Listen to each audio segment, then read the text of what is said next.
Bonjour, bienvenue à tous. Bienvenue à tous. Je suis Florence d'Expat United. Écoutez, je suis ravie en fait de vous accueillir pour ce rendez-vous spécial pour parler des élections présidentielles du point de vue de l'international.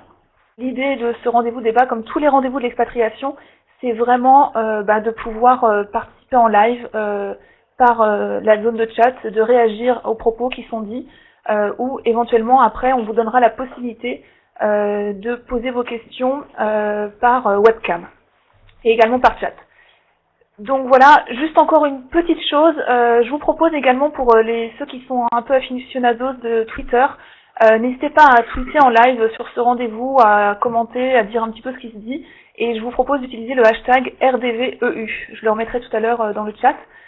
Mais écoutez, voilà, j'ai fini pour l'intro technique. Je vais du coup faire entrer tout d'abord Monsieur Roudot, donc qui nous fait le plaisir d'animer ce rendez-vous débat.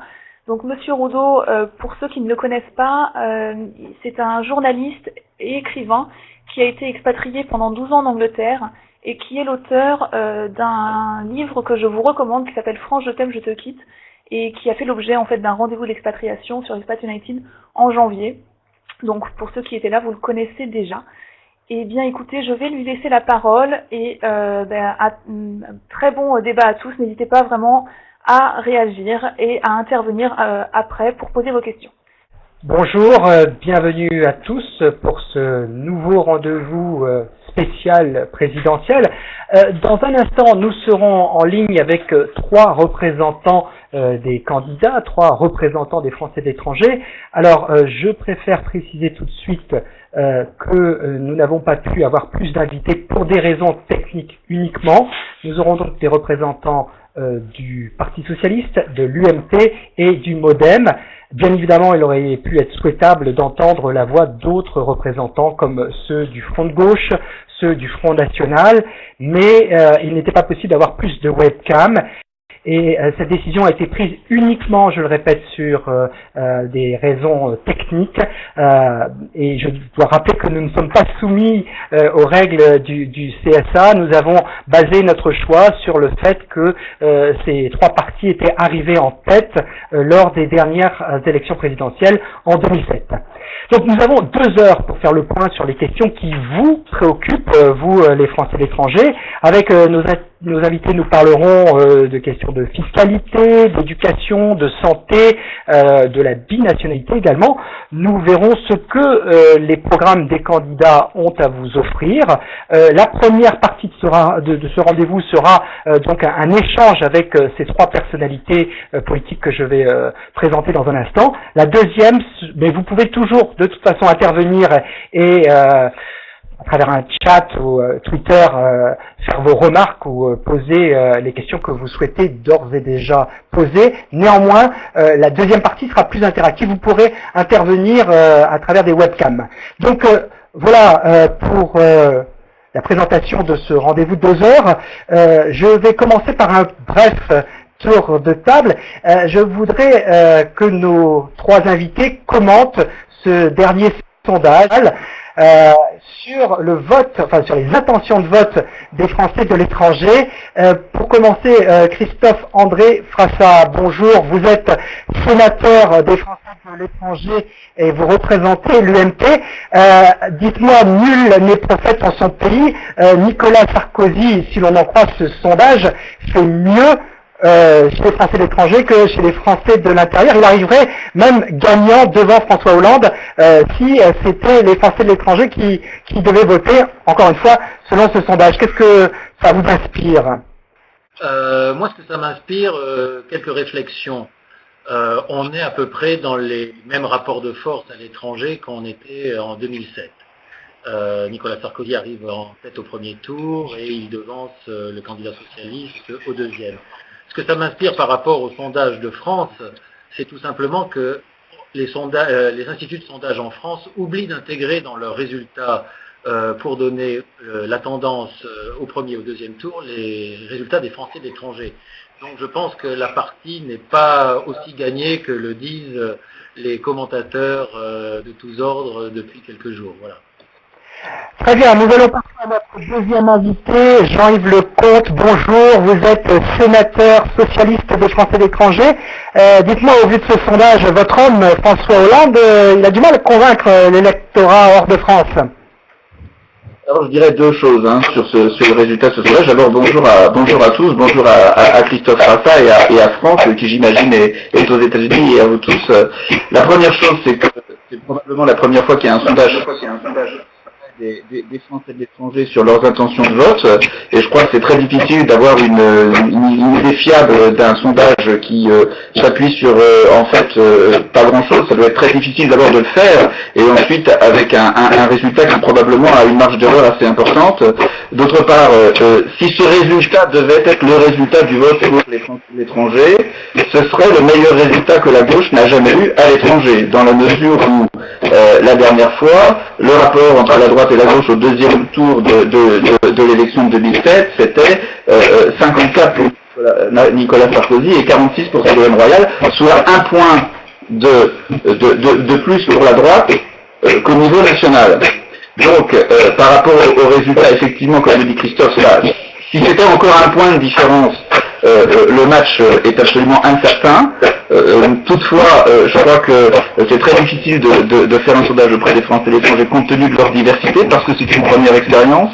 Donc, moi, j'aurais tendance à dire méfiance, que tout le monde soit mobilisé.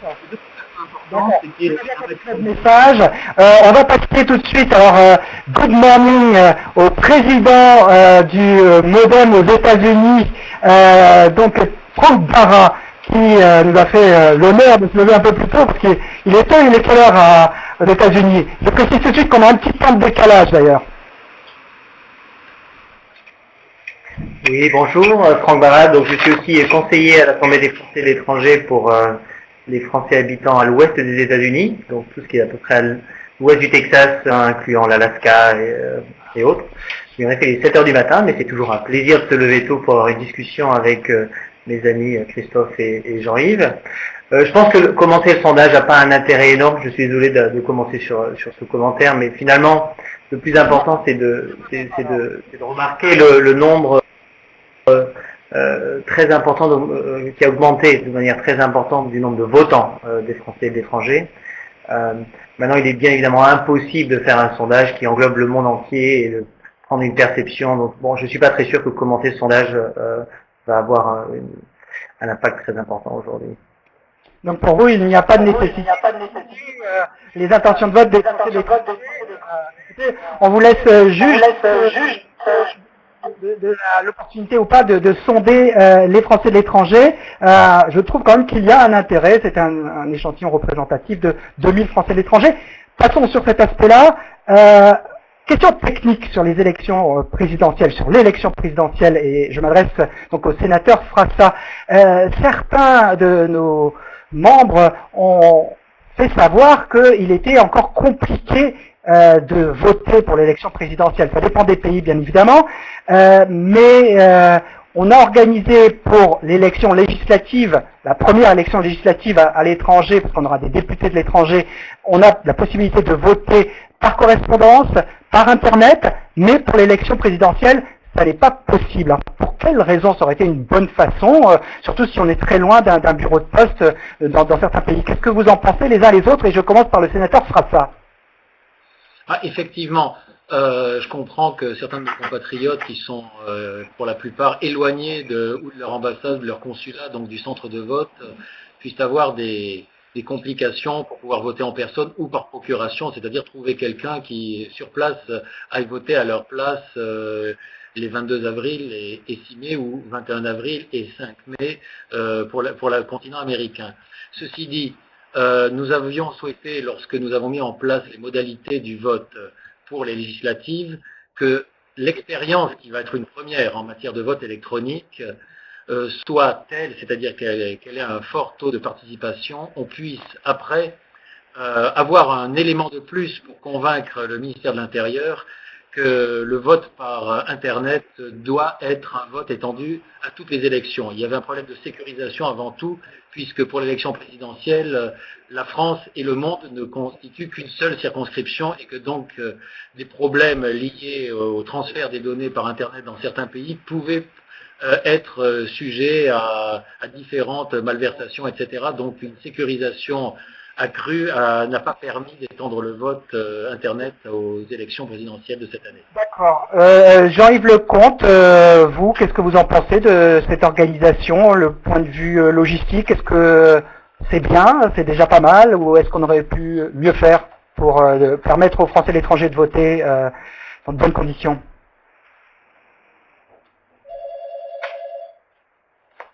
Je vous interromps, sénateur Lecomte, parce qu'on a un tout petit problème. Donc on va aller prendre d'abord le point de vue de Franck Barra aux États-Unis, parce que je ne vous entends pas.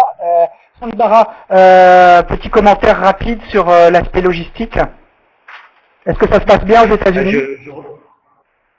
Je rejoins ce qu'a dit le sénateur François. Il y a des difficultés logistiques impossibles quand on voit à travers un pays comme les États-Unis, si je prends l'exemple ici.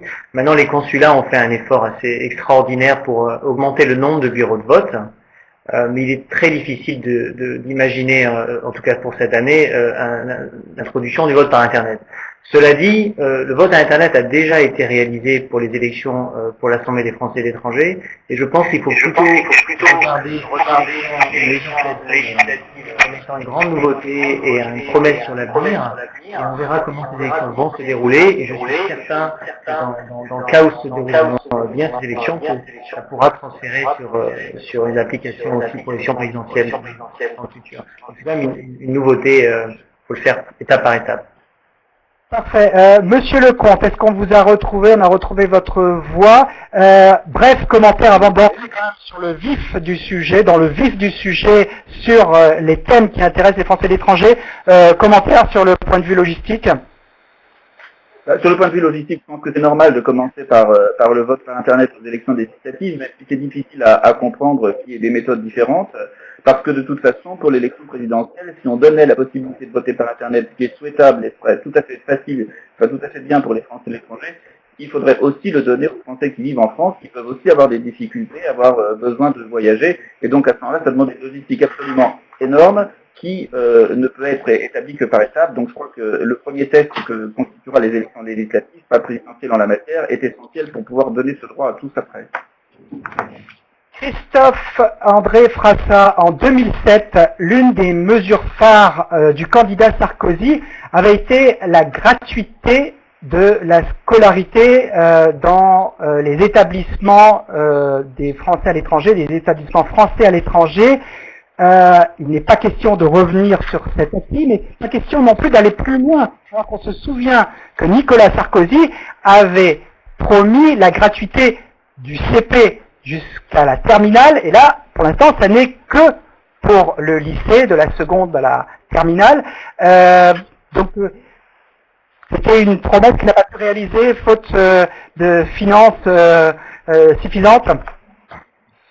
Non, d'abord, la prise en charge, elle a été voulue dès 2007, mise en place progressivement, et il ne vous aura pas échappé que depuis 2 ans, il y a une crise dans laquelle tout le monde a dû consentir des sacrifices, et les Français et l'étranger l'ont fait aussi en acceptant le plafonnement et l'arrêt de la progression aux classes de collège de la prise en charge. Par contre, dire qu'on s'arrête là, c'est faux. Il est bien entendu à envisager à une échéance qui sera déterminée dès que la crise sera vraiment passée et que nous retrouverons une marge de manœuvre en termes budgétaires pour pouvoir étendre la prise en charge à la classe de 3e, 4e, 5e, 6e.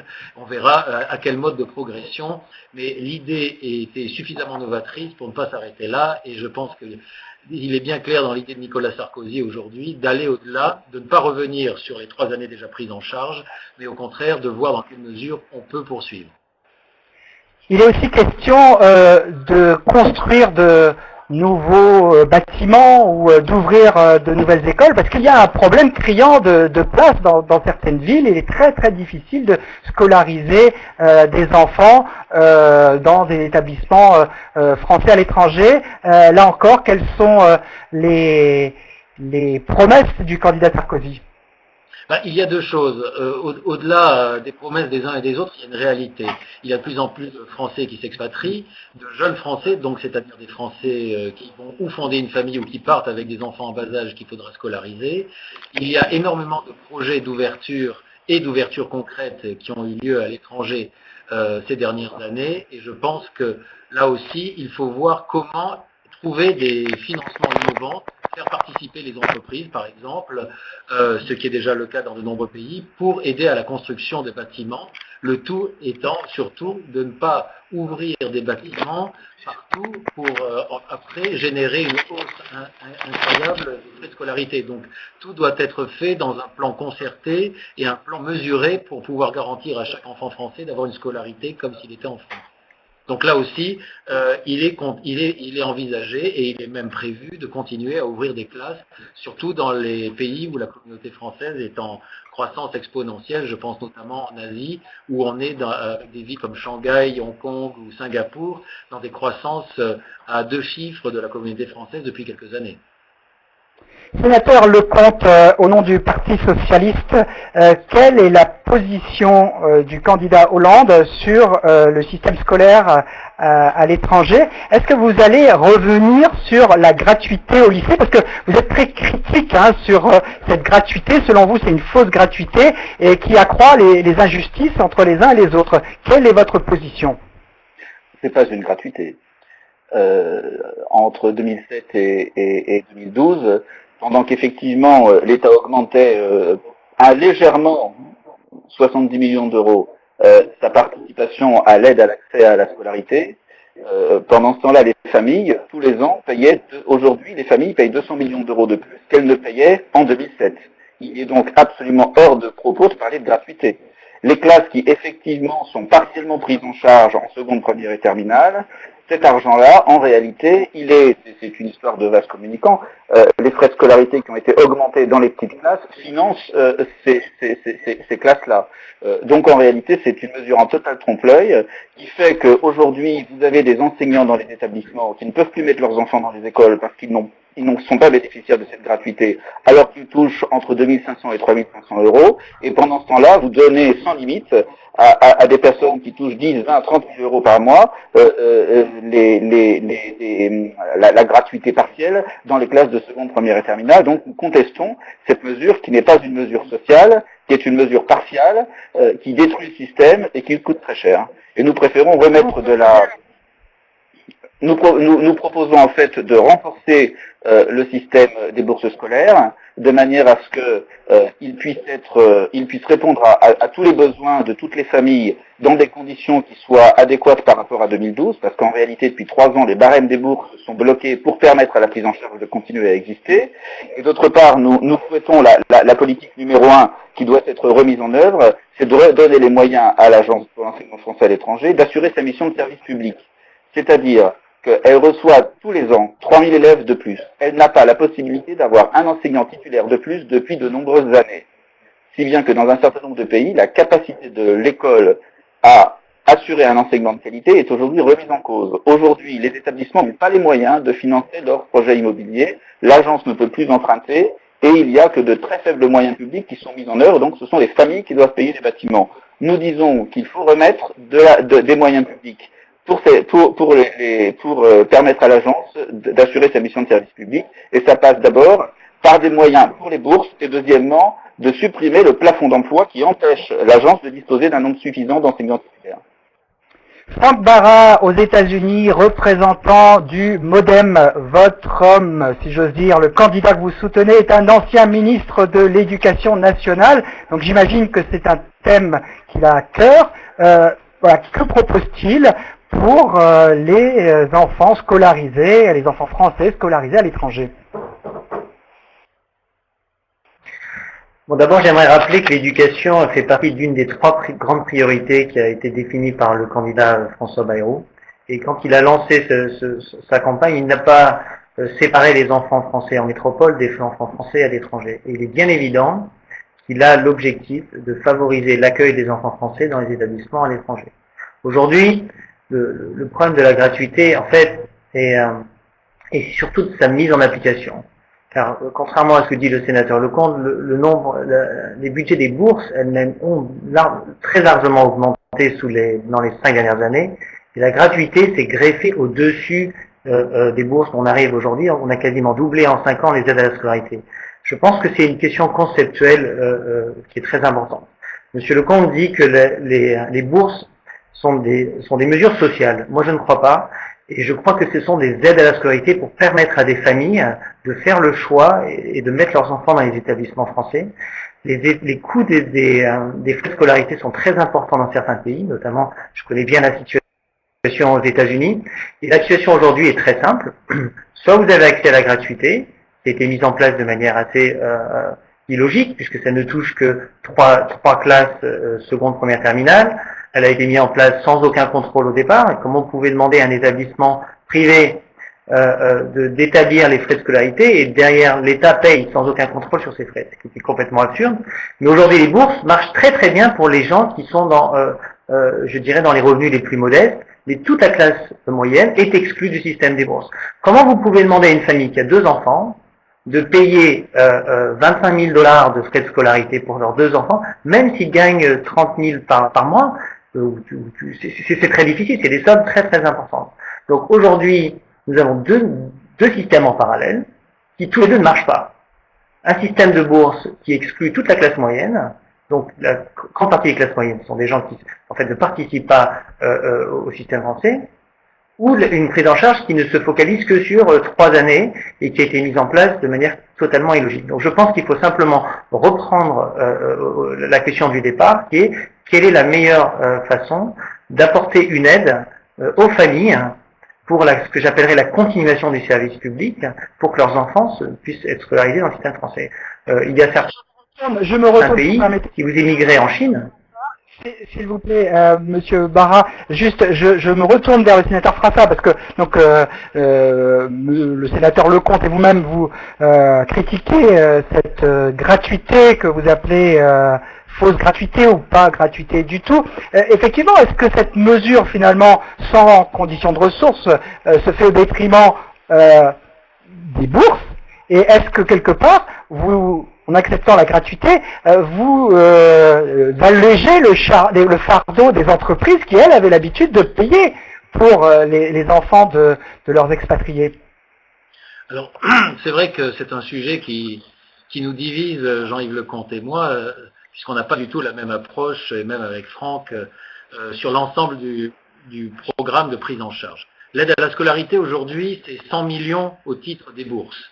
C'est 30 millions au titre de l'aide à la scolarité par la prise en charge. Il ne faut pas se leurrer, parce que c'est un discours qu'on entend depuis un peu trop longtemps, à mon goût en tout cas. Si on n'avait pas eu ces 30 millions pour la prise en charge, ça n'aurait pas abondé pour autant le budget des bourses. C'est totalement faux de dire qu'on a pris aux bourses pour créer la prise en charge. C'est un budget qu'on a créé ex nihilo et qui serait peut-être allé à l'agriculture, à l'outre-mer ou à un autre département ministériel s'il n'avait pas été dans l'escarcelle du Quai d'Orsay pour l'aide à la scolarité. Ça, c'est le premier point. Le deuxième point, c'est que tout le réseau, en 2012, c'est 422 millions d'euros. Il y a une chose qui est certaine et qu'on ne dit pas aussi, c'est que la France est le seul pays à faire autant pour aider ses compatriotes à l'étranger pour scolariser leurs enfants. Donc ça c'est des points concrets.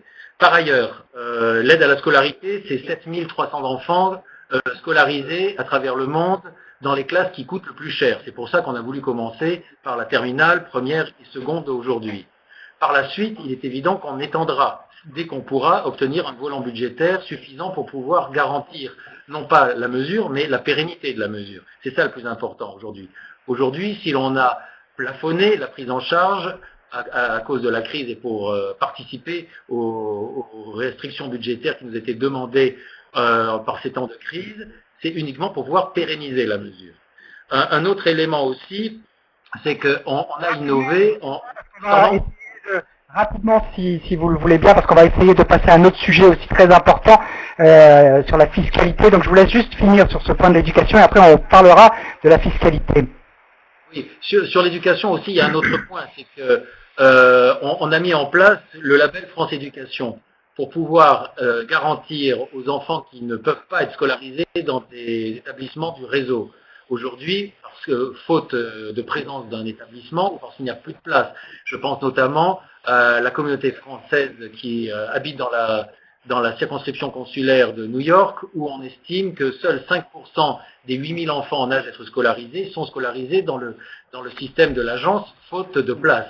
Donc, il y a des innovations assez intéressantes que j'ai pu visiter à New York l'année dernière, où on scolarise dans des programmes francophones qui reçoivent désormais l'agrément et le label France Éducation, mais qui ne sont pas pour autant des établissements scolaires français à l'étranger. Donc il y a tout ça. Donc je vous interromps parce qu'on va quand même parler de la fiscalité. On a d'autres thèmes que l'on va aborder un peu par ailleurs. Le candidat Sarkozy, le candidat sortant, comme l'appelle François Hollande, a proposé de taxer les exilés fiscaux, les évadés fiscaux. Sénateur Lecomte, vous devez applaudir dès demain. J'aimerais d'abord une définition des exilés fiscaux. La seule que je connaisse, c'est celle qu'Édouard Courtial a donnée dans son projet de loi qui proposait de supprimer la nationalité aux binationaux qu'il qualifiait d'exilés fiscaux qui payaient leurs impôts hors de France lorsqu'ils vivaient hors de l'Union européenne. Ça me semble complètement arbitraire, ce type de mesure. Je crois que sur ce sujet, il faut raison garder. Il n'y a aucune raison d'établir un lien entre fiscalité et nationalité. C'est un acquis du 19e siècle et il ne s'agit pas au 21e de revenir dessus. De ce point de vue, si on considère qu'un certain nombre de conventions fiscales permettent aujourd'hui l'exil fiscal de France vers la Belgique, vers le Luxembourg, vers quelques pays, alors oui, il y a des conventions fiscales à renégocier, mais il ne s'agit pas de remettre en cause le principe de territorialité de l'impôt, qui est une donnée essentielle, qui est partagée par les pays membres de l'Union européenne, et c'est certainement pas la priorité aujourd'hui politique du candidat François Hollande. Est-ce que je peux revenir là-dessus ? Oui, monsieur Frassa, expliquez-nous un peu la mécanique que quand on enclenchait monsieur Sarkozy, parce que je me suis posé la question comment on va lever cet impôt. Ça me semble bien compliqué, très difficile. Il n'est pas question d'une double imposition, j'espère. On va pas payer à la fois au fisc français puis à la fois au trésor public du pays dans lequel on réside. Éclaircissez-nous un petit peu tout ça parce que ça a laissé un peu de doute dans l'esprit des Français de l'étranger. Je crois qu'on va lever plusieurs doutes là maintenant. Le premier, c'est que mon écran s'éteint et je ne sais pas où vous êtes, donc j'ai un petit souci. Voilà, vous êtes revenu, c'est bon, vous êtes là. Je crois que mon collègue Jean-Yves Lecomte retarde un peu de 6 mois en parlant de la proposition de loi dont Édouard Courtial était un des co-signataires. Cette proposition de loi, il s'en est retiré. Elle n'a pas d'incidence ni aucun rapport à avoir avec la proposition qu'a faite Nicolas Sarkozy. Au contraire du candidat socialiste, Nicolas Sarkozy fait bien, lui, la différence entre quelqu'un qui s'expatrie et quelqu'un qui part à l'étranger pour se soustraire à l'impôt uniquement. C'est-à-dire la différence entre le Français qui part travailler, qui paye des impôts sur les revenus de son travail, et celui qui part vivre, entre guillemets, comme un rentier à l'étranger. En aspect juridique. Oui, non, mais même. Sur la mise en place. Non, là je pense que c'est très simple à faire. Sur la différence entre un exilé et un expatrié, le mécanisme qui est proposé par Nicolas Sarkozy, c'est un mécanisme qui fera que la personne qui payera un impôt de toute façon à l'étranger, quoi qu'il arrive, sauf dans les pays où il n'y a pas de convention fiscale, mais la plupart en ont. Donc celui-ci payera la différence à la France de ce qu'il aurait dû payer s'il était resté en France. C'est-à-dire que ça n'empêche pas le pays d'accueil d'exercer son droit à imposer toute personne qui vit sur son territoire. Ça permettra juste à la France de récupérer la part que la personne qui part s'exiler dans un pays pour payer moins aurait dû payer à la France si elle y était restée. Donc là-dessus, il n'y a pas de double imposition, il n'y a pas non plus à renégocier en fond les conventions fiscales. Les conventions fiscales sont révisées régulièrement. C'est un acte administratif, somme toute, assez banal. Il suffira juste d'avenants qui, dans la mesure où ils ne lèsent pas l'état d'accueil, seront faciles à négocier pour ceux qui voudraient partir dans certains pays uniquement pour payer moins d'impôts. Voilà. Dites-moi, Quant monsieur aux Frassa, Français qui vivent... monsieur Frassa, s'il vous plaît, c'est un peu tard pour découvrir la question de l'exil fiscal. Il aura fallu 5 ans à monsieur Sarkozy avant de s'apercevoir que certains Français partaient avec leurs magots au Luxembourg, en Suisse, et notamment certains amis de monsieur Sarkozy. Bon, je pense pas que ce soit la poignée de personnes qui partent à l'étranger qui motive la mesure. Je pense que la mesure, elle est là aujourd'hui pour rendre la fiscalisation des Français à l'étranger équitable. C'est-à-dire que, contrairement au candidat socialiste qui veut taxer tout le monde, j'en veux pour preuve les déclarations du responsable de son pôle fiscal qui, lui, considérait dès 2010 que les Français de l'étranger se souvenaient qu'ils étaient Français uniquement lorsqu'ils avaient des problèmes et que pour leur rappeler qu'ils étaient Français, il fallait tous les taxer. C'était dans un article du Nouvel Obs où M. Cahuzac s'exprimait. La différence, c'est que Nicolas Sarkozy souhaite bien faire la différence, c'est-à-dire que celui qui travaille n'est pas touché, uniquement le revenu du capital sera touché, c'est-à-dire que même le chef d'entreprise qui crée son entreprise à l'étranger ne payera pas d'impôts ailleurs qu'à l'étranger et n'en payera pas en France au titre de ce capital, parce que c'est un capital du travail et non pas un capital de revenus. Monsieur Frassa, je vais vous interrompre parce que vous parlez beaucoup. Je n'ai pas une horloge dans la tête, mais on va essayer quand même de respecter un bon équilibre de temps de parole. Monsieur Franck Barra, cette taxation des riches, des évadés fiscaux, c'est un peu inspiré de ce que font les États-Unis, à ma connaissance. Est-ce que ça vous semble une bonne idée ? Non, c'est une idée complètement démagogique qui d'ailleurs avait été aussi levée par le Parti socialiste avec Jérôme Cahuzac, qui avait aussi relevé cette idée de taxer les Français expatriés. Il y a une partie historique, en effet, la fiscalité est associée à la territorialité en France, ça a toujours été le cas, on a plus de 150 conventions fiscales. Je pense que alors on peut parler des évadés fiscaux, donc essayer de se focaliser sur une toute petite micro-minorité des Français vivant à l'étranger. Sur les 2,5 millions de Français à l'étranger, je suis curieux de savoir quelle est la proportion d'exilés fiscaux. On fait tout un brouhaha sur cette question. La réalité, c'est que si on devait mettre en place une telle mesure, ça coûterait probablement beaucoup plus cher pour aller chercher les gens qui seraient des, entre guillemets, exilés fiscaux et leur faire payer une taxe que ça pourrait rapporter. Je pense que c'est tout simplement démagogique et François Bayrou a fait une proposition révolutionnaire là-dessus, c'est de ne pas taxer les Français vivant à l'étranger comme c'est le cas depuis la royauté en France. Et donc, il est simplement impensable, irréaliste et complètement démagogique de mettre en place une telle mesure. Je vais essayer de créer du consensus entre vous trois. Vous savez, la perception que les Français de l'intérieur ont souvent des Français de l'étranger, souvent ils sont vus comme des nantis, des gens qui sont partis pour des raisons fiscales. Est-ce que il n'est pas temps de mettre fin à ce mythe et de montrer que les Français de l'étranger, selon une expression peut-être un peu tarte à la crème, sont aussi des ambassadeurs de la France à l'étranger et qui n'y vont pas simplement pour s'enrichir. Allez, Monsieur Barra à nouveau. Bien évidemment, les mesures dont on parle d'exilés fiscaux, ça va exactement dans cette direction, laisser sous-entendre que les Français, l'étranger sont tous des nantis. J'en souffre particulièrement aux États-Unis parce que je peux vous assurer qu'aux États-Unis, c'est vraiment le cliché, on est tous des riches. Moi, je participe à des commissions des aides aux affaires sociales. Je peux vous assurer que les Français qui vivent à l'étranger sont aussi des gens qui totalement représentatifs. Il y a des gens très modestes, qui vivent dans des conditions très difficiles. Et c'est pour ça que ce débat mérite énormément parce qu'on est, enfin, une espèce d'amalgame pour aller chercher, probablement, évidemment, il y a des exilés fiscaux. Je suis pas là pour dire que l'exil fiscal doit être renforcé, mais essayer de créer un débat autour de ça favorise cet amalgame, alors que sur les 2 millions de Français, 2,5 millions de Français à l'étranger, c'est probablement une toute petite minorité, et c'est vraiment beaucoup de vent pour rien, sachant que M. Frassa, j'en suis certain, et doit être convaincu que ça ne sera jamais mis en place, parce que ça rapportera pas un euro à la France et va uniquement créer énormément de complexité. Monsieur Frassa, rapidement, juste un effet d'annonce qui ne sera pas suivi d'effet. Non, une annonce qui sera suivie des faits et les estimations qu'on peut avoir à ce jour, c'est que cette taxe sur les exilés fiscaux devrait générer un volant d'à peu près entre 300 et 500 millions d'euros.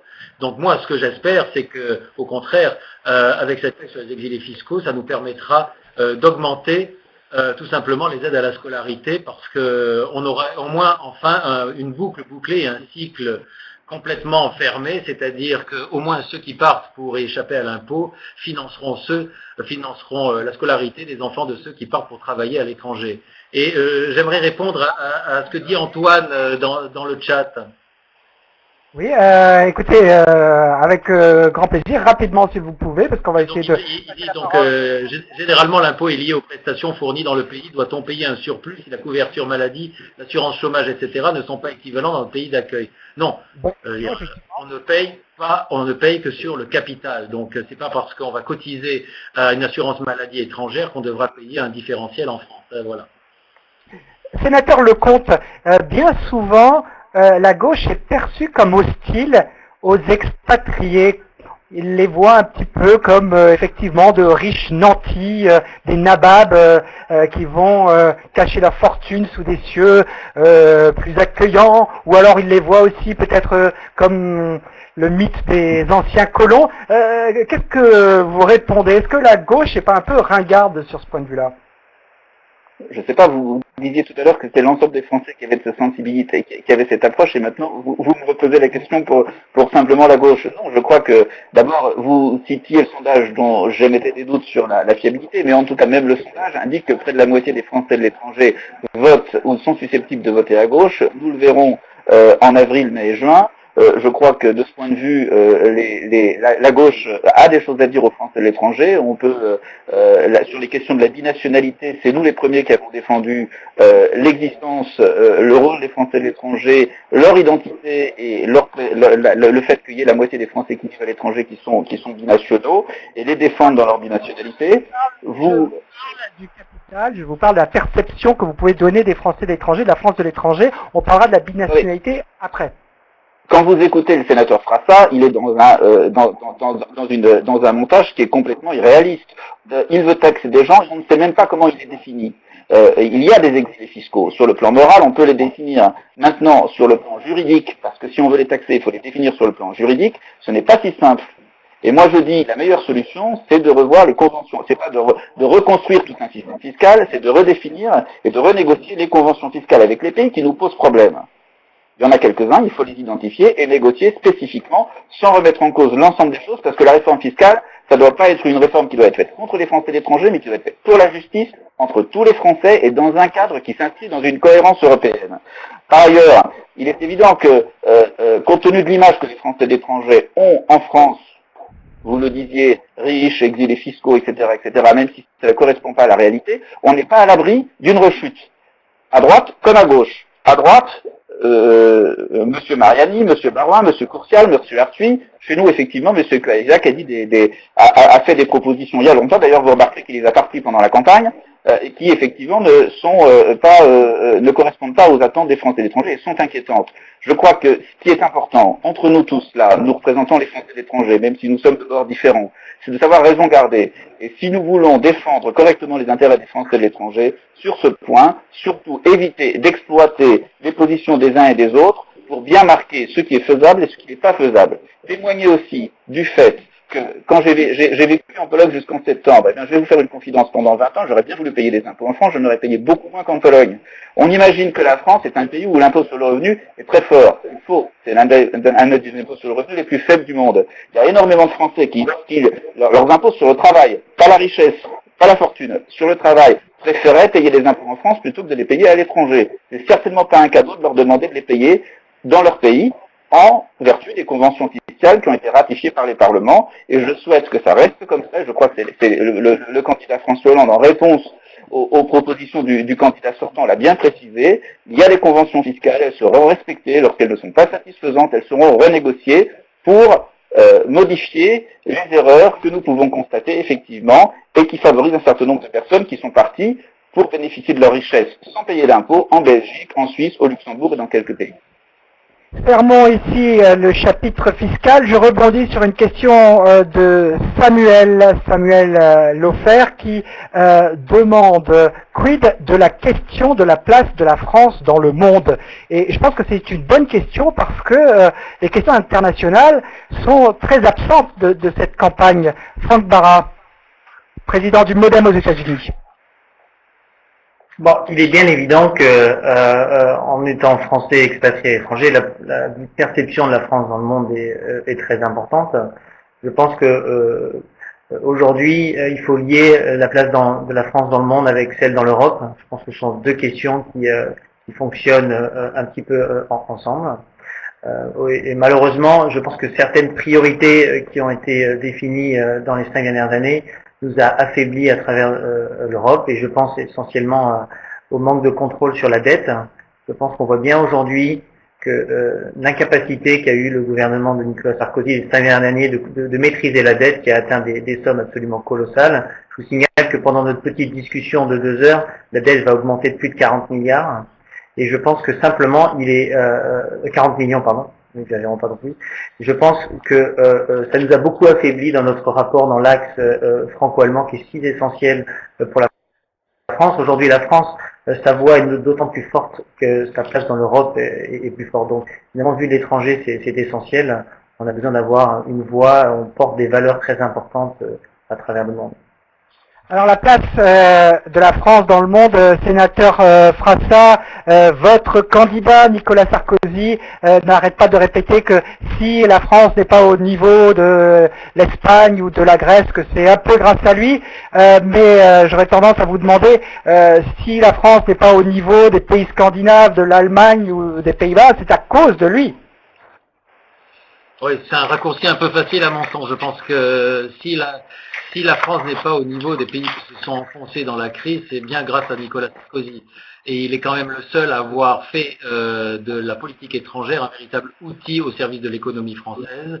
Il a quand même donné une image de la France qui est celle d'un pays qui est sur tous les fronts, que ce soit sur les fronts des droits de l'homme, que ce soit sur le front de la défense de la zone euro, que ce soit également aussi sur la défense de ses expatriés. On l'a vu avec la Côte d'Ivoire, on l'a vu avec la Libye, on l'a vu avec la crise de la zone euro, où s'il n'avait pas été quand même l'élément perturbateur d'une léthargie ambiante, s'il n'avait pas su convaincre notre principal partenaire qu'est l'Allemagne qu'il fallait être à deux pour tirer les autres vers la sortie de cette crise, je ne sais pas où nous en serions. Donc dire que si on n'est pas au niveau des pays scandinaves, c'est peut-être aussi parce que la France a un autre rôle que, excusez-moi, celui des pays scandinaves dans le monde. On a quand même un rôle fondateur au sein de l'Union européenne, on a un rôle fédérateur dans la zone euro avec l'Allemagne, et donc finalement, on a aussi une économie peut-être beaucoup plus... Ils ont des meilleures finances que la France. Entendu.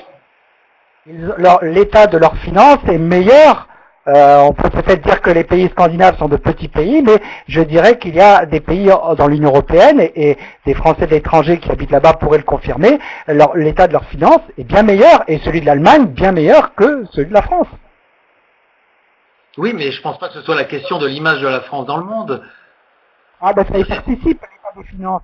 Non, je pense pas que ça y participe. Ce que les gens retiennent, et j'étais en Islande jusqu'à hier, et Jean-Yves Lecomte sera content d'apprendre que j'étais dans un pays qui a voté à 85% en 2007 pour la gauche. Donc, mais c'est là où une dame m'a dit, lors de la réunion avec la communauté française que j'ai faite, c'est avec son expatriation en Islande qu'elle avait découvert ce que voulait dire être fier d'être français. En plus, cette dame était de gauche, donc je vois pas pourquoi ces deux questions ne sont pas liables. Le rôle économique de la France est... S'il vous plaît, sénateur Lecomte, parlant de l'image de la France dans le monde, parlons aussi l'image de François Hollande dans le monde. Il a du mal à convaincre le candidat socialiste, notamment dans les pays anglo-saxons. On le regarde un petit peu avec des yeux carrés, si j'ose dire, avec ses propositions qui semblent être socialistes bon teint. Et certains de nos voisins s'inquiètent que les mesures qu'il aura à proposer, s'il devenait président, ne seraient pas à la hauteur de la situation. Écoutez, je crois que l'image de la France dans le monde, c'est d'abord le bilan de Nicolas Sarkozy. C'est tout à fait inexact. C'est les Français qui votent. Aujourd'hui, François Hollande s'adresse aux Français. Il fait des voyages à l'étranger qui sont moyennement retenus par les médias internationaux parce que ce n'est pas le président de la République pour l'instant et par conséquent, il n'y a pas la même écoute. Toutefois, lorsqu'on fait, avant de parler de l'image de François Hollande, je pourrais en parler après, j'aimerais quand même parler un petit peu du bilan en termes d'image et d'efficacité de la France à l'étranger. D'abord en termes de commerce extérieur.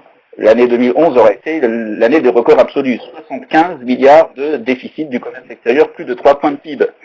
En ce qui concerne l'image de la France à l'étranger, la circulaire Guéant sur les étudiants étrangers, qui leur empêche de pouvoir travailler juste après avoir été diplômés en France, ou en tout cas rend très difficile ça, rend la France, et pour les universités, ça rend les délais très difficiles et c'est très lourd en termes d'attractivité de nos systèmes éducatifs. Et je ne parle pas de Campus France, qui souvent fait plus la police plutôt que du conseil à l'orientation vers les universités en France.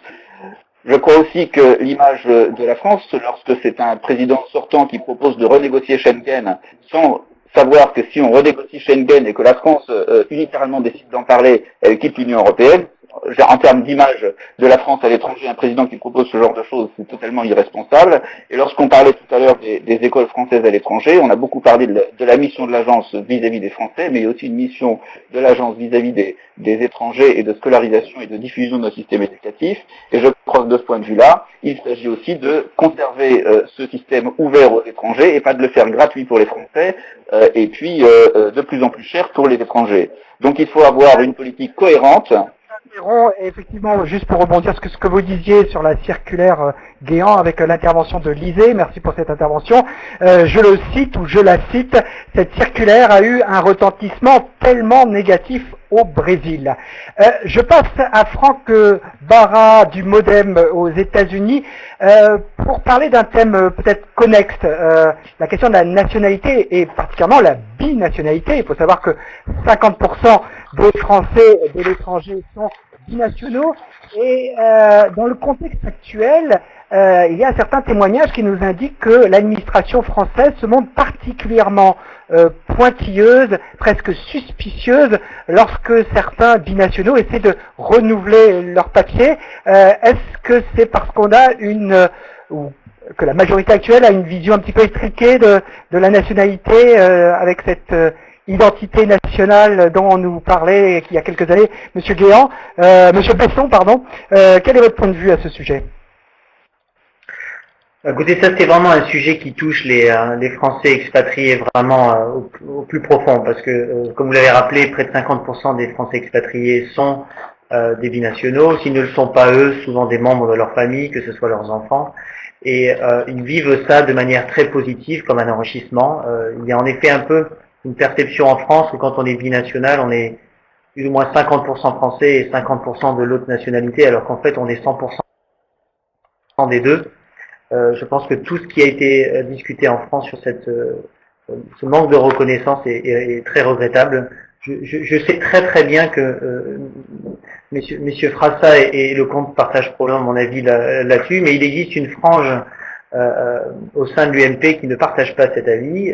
Il y a eu un rapport au mois de juin qui a été à l'Assemblée nationale par M. Claude Goasken qui rendait en effet des conclusions très très inquiétantes sur cette notion. Il y a encore un effet un petit peu d'amalgame sur cette question. Je pense que le mouvement démocrate est d'ailleurs assez en ligne avec les positions du Parti socialiste sur ce sujet.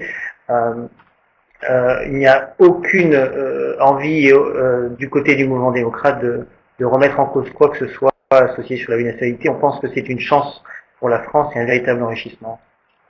Je vous interromps juste pour vous dire qu'il y a 297 participants à ce forum, à cet échange, donc n'hésitez pas, je vous rappelle que durant la seconde partie, vous aurez carte blanche pour poser des questions aux représentants des Français de l'étranger, vous pourrez apparaître dans la webcam et leur poser toutes les questions que vous jugez utiles sur cette campagne des présidentielles vues de l'extérieur. Sénateur sénateur Frassa, je rebondis sur une question qui vous est posée. Pouvez-vous justifier cette circulaire Guéant qui a eu effectivement un impact négatif pour l'image de la France? On a un peu l'impression que la France se tirait une balle dans le pied vis-à-vis de tous nos partenaires commerciaux hors Union européenne. J'étais en train de répondre à Lisée, mais j'ai appuyé sur le mauvais bouton, je le faisais par écrit, alors je vais le faire par oral. On n'a pas attendu que le PS s'émeuve de la chose pour intervenir auprès de Claude Guéant en tant que sénateur UMP des Français de l'étranger. Nous sommes montés au créneau, nous avons été appuyés en cela par un ancien Premier ministre en la personne de Jean-Pierre Raffarin, et nous avons obtenu une révision de cette circulaire pour l'assouplir et la rendre beaucoup plus intéressante pour les jeunes diplômés étrangers qui souhaitent poursuivre leur séjour avec un emploi. Donc voilà, évidemment, à titre personnel, oui, bon, j'ai pas spécialement apprécié cette circulaire, je l'ai fait savoir, et d'autres de mes collègues à droite ont fait de même. Voilà, je pense qu'aujourd'hui, le malentendu est dissipé et que c'est un élément passé aujourd'hui et non plus une crainte actuelle. Voilà.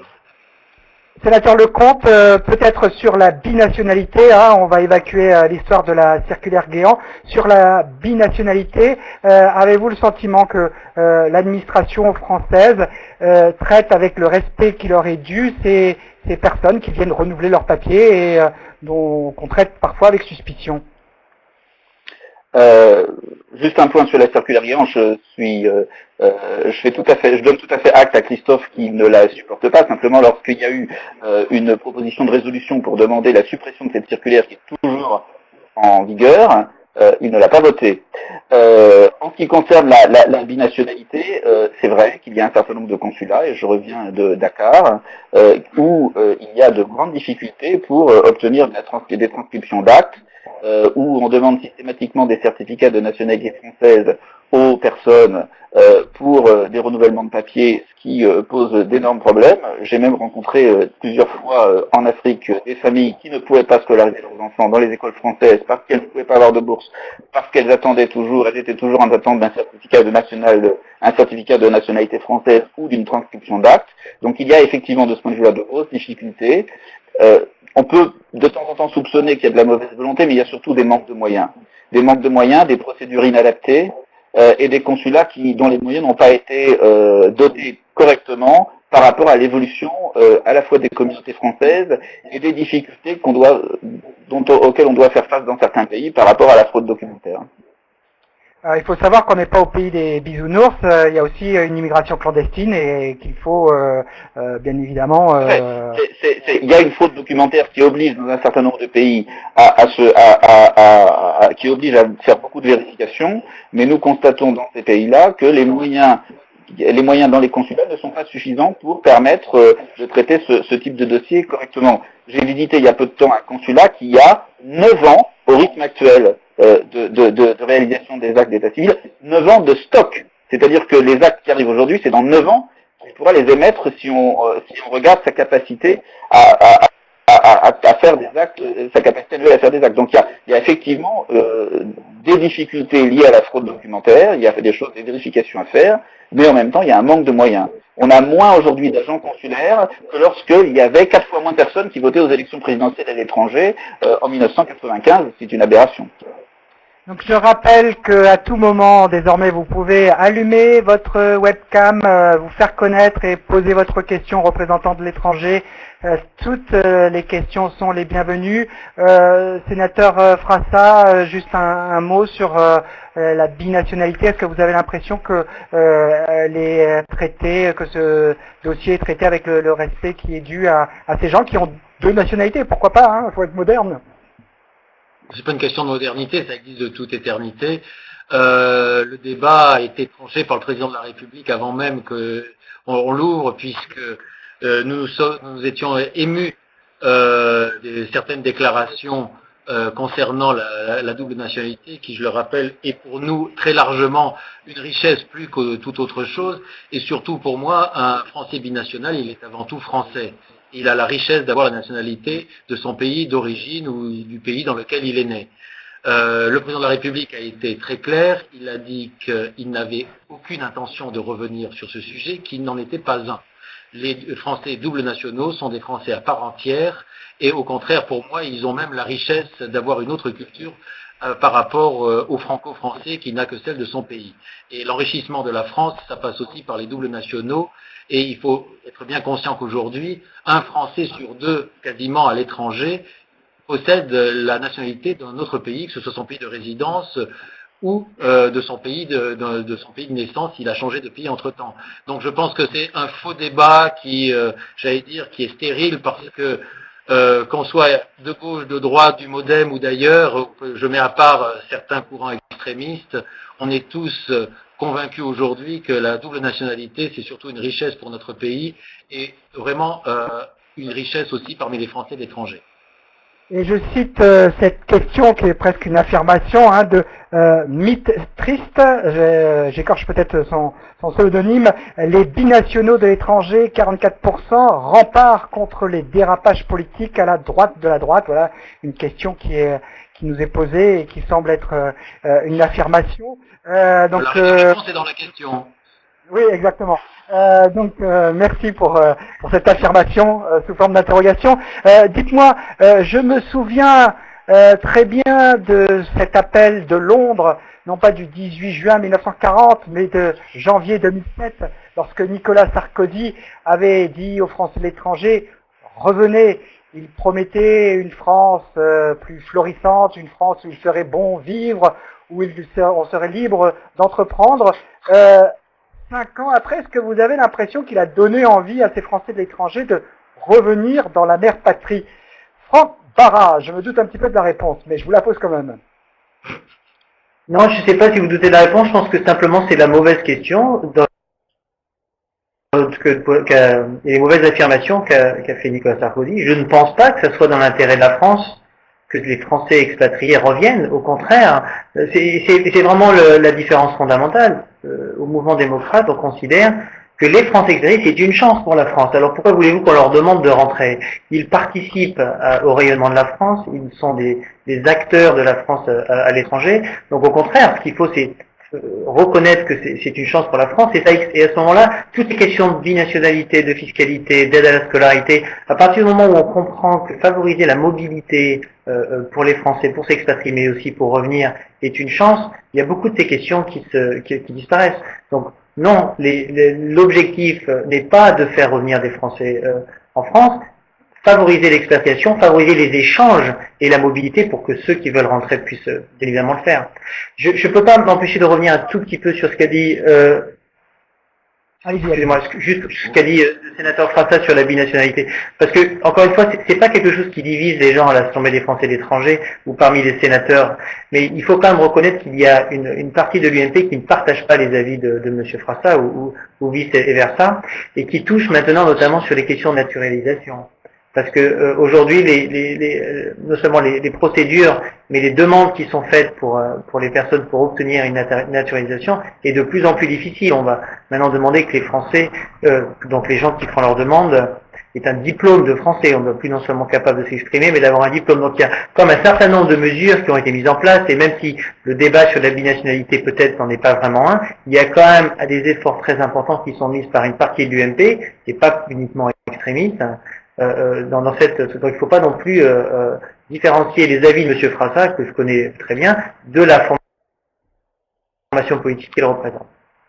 Voilà, alors il y a quelques micro-coupures, mais là on a compris l'essentiel de votre propos. Sénateur Frassa, vous êtes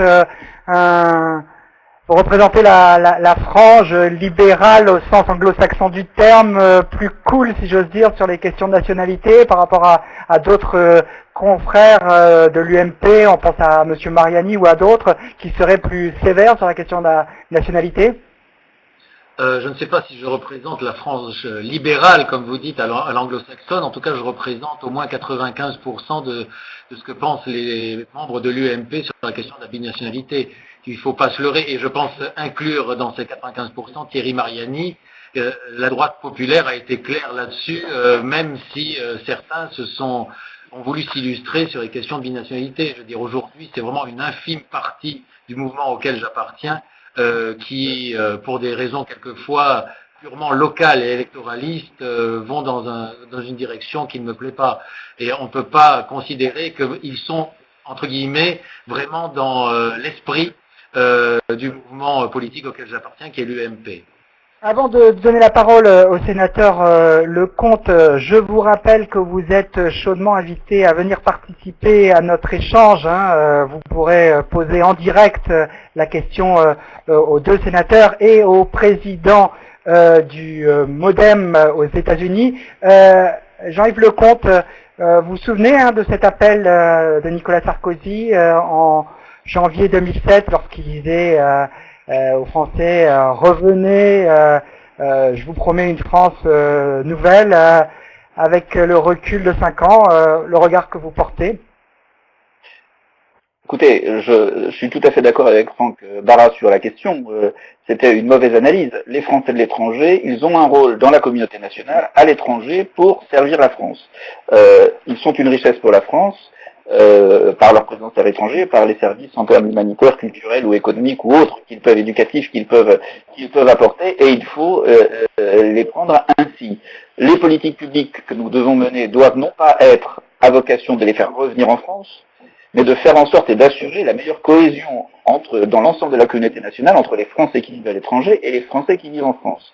Faire en sorte qu'ils y sentent le plus que la solidarité s'exprime le mieux possible, qu'on puisse transmettre notre sentiment d'appartenance à la collectivité nationale par l'éducation, par des éléments de protection sociale le mieux possible, mais en même temps que les Français d'étranger, par le biais de leurs parlementaires en particulier, par le biais de l'Assemblée des Français d'étranger, mais par le biais de l'ensemble des Français qui vivent à l'étranger, participent le mieux à la vie du pays, à son évolution, à ses débats, et enrichissent sa vie économique et culturelle. Et je crois que c'est ainsi qu'il faut voir les Français à l'étranger, et non pas vouloir les faire revenir en France en considérant que lorsqu'ils sont à l'étranger, ils sont de mauvais citoyens. En tout cas, s'il fallait avoir un indicateur sur la réussite de l'objectif de Nicolas Sarkozy, il est raté.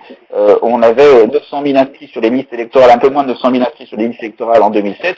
On en a aujourd'hui à peu près 1,1 million.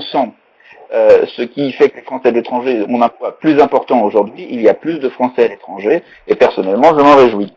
En ce qui concerne ce que disait Christophe Frassa tout à l'heure, ceci étant, messieurs, vous semblez être tous d'accord sur le point que c'était peut-être la mauvaise formulation. Néanmoins, vous ne pouvez pas nier le fait qu'il y a un choc du retour, qu'il y a certains Français de l'étranger qui aimeraient bien rentrer en France, mais qui jugent que la situation est trop difficile pour pouvoir y rentrer, qu'ils n'y seront pas les bienvenus, ou qu'il sera difficile d'y entreprendre ou de vivre, et que donc de ce point de vue-là, il y a quand même un problème, et que les Français de l'étranger pourraient être libres de rester là où ils sont dans le pays de résidence s'ils sont bien, mais qu'ils ne devraient pas avoir cette hésitation à rentrer dans la mère patrie.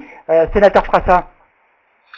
Non, je pense que lorsque Nicolas Sarkozy, à Londres en 2007, avait dit aux jeunes Français, puisque j'avais assisté, j'étais allé spécialement à Londres pour voir, c'était la première fois qu'un candidat à la présidentielle pouvait s'exprimer hors des frontières, puisqu'on avait supprimé l'interdiction de propagande à l'étranger.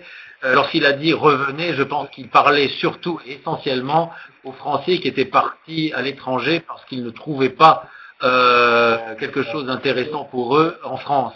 Aujourd'hui, on le voit depuis 5 ans, les Français qui partent à l'étranger, c'est parce qu'ils ont envie de créer quelque chose à l'étranger. Ils ne partent pas parce qu'ils sont dégoûtés de la France. Je pense que c'est ça qu'a réussi Nicolas Sarkozy, n'en déplaise à Jean-Yves Lecomte. Il a réussi à faire que les Français qui s'expatrient pour faire gagner la France à l'étranger, et non pas parce qu'ils ont du vague à l'âme et qu'ils ne trouvent pas leur bonheur en France. Voilà. Une question qui nous est posée par Monde Diplo et qui met en cause le secrétaire d'État aux Français de l'étranger, Monsieur Courcial. Oui, ne trouvez-vous pas anormal que Monsieur Courcial utilise ses déplacements pour faire campagne pour Nicolas Sarkozy? Ne devrait-il pas faire preuve de neutralité ou tout du moins de mesure? La question est posée. Allez, je vous laisse répondre rapidement, Monsieur Frassa. Très rapidement. Premièrement, Édouard Courcial ne fait pas plus campagne que le faisaient d'autres ministres socialistes à l'époque d'un gouvernement socialiste pour leurs candidats. Par contre, comme tout ministre, il a le droit d'avoir un temps réservé, ce que et Jean-Yves Lecomte et d'autres sénateurs et moi-même avons pour pouvoir faire des réunions militantes. Et ça, franchement, lorsque ça prend une soirée sur un déplacement de 2 jours, je ne vois pas où est le manque de mesure ni le manque de neutralité. Je veux dire, il est ministre, certes, et ça, il a un programme de ministre, mais par contre aussi, il est un membre d'un gouvernement politique, donc il a le droit de rencontrer, comme l'ont toujours fait tous les ministres, que ce soit de gauche ou de droite, lorsqu'ils sont à l'étranger, les gens de leur sensibilité, une fois le programme ministériel terminé en fin de journée, oui. Je voudrais aborder une question qui préoccupe les Français de l'étranger à juste titre, la question de la santé. Alors, bien évidemment, il y a 10 000 situations en fonction du pays dans lequel on réside. Ceci étant, récemment, la Cour des comptes a épinglé la Caisse des Français de l'étranger pour sa gestion.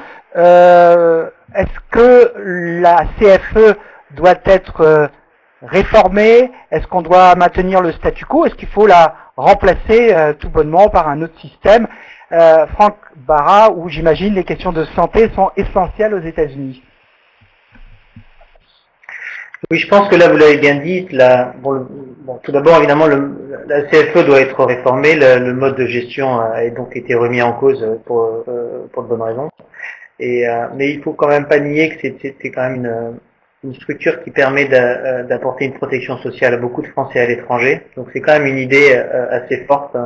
Mais la situation est tellement différente à travers les pays. Quand vous avez aux États-Unis des frais de santé qui sont tellement importants, la CFE qui ne rembourse pas sur les frais locaux ne permet pas de répondre aux questions. C'est malheureusement aujourd'hui un gros problème pour de nombreux Français qui ont des questions de santé.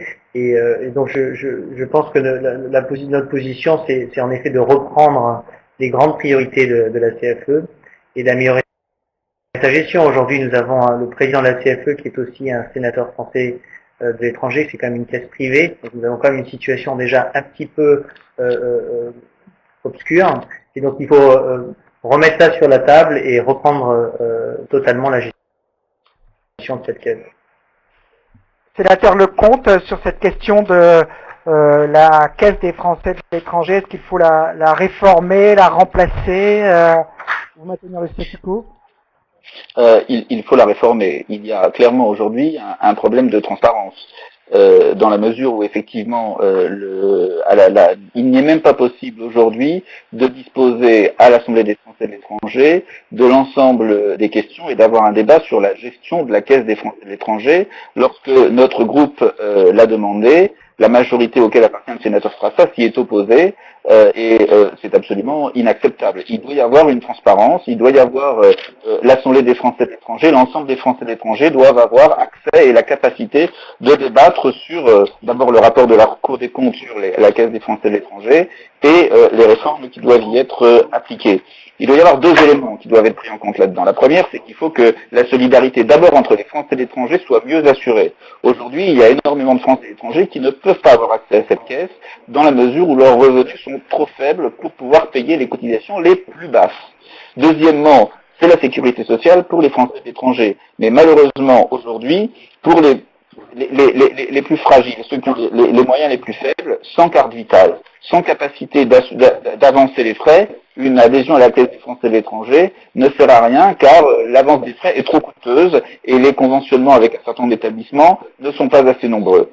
Par ailleurs, il y a des problèmes dans un certain nombre de pays de change de capacité de payer les cotisations. Bref, il faut vraiment avoir à la fois une nouvelle politique vis-à-vis des entreprises pour qu'elles payent le juste prix et pas des tarifs négociés qui sont quelquefois plus bas que la 3e catégorie.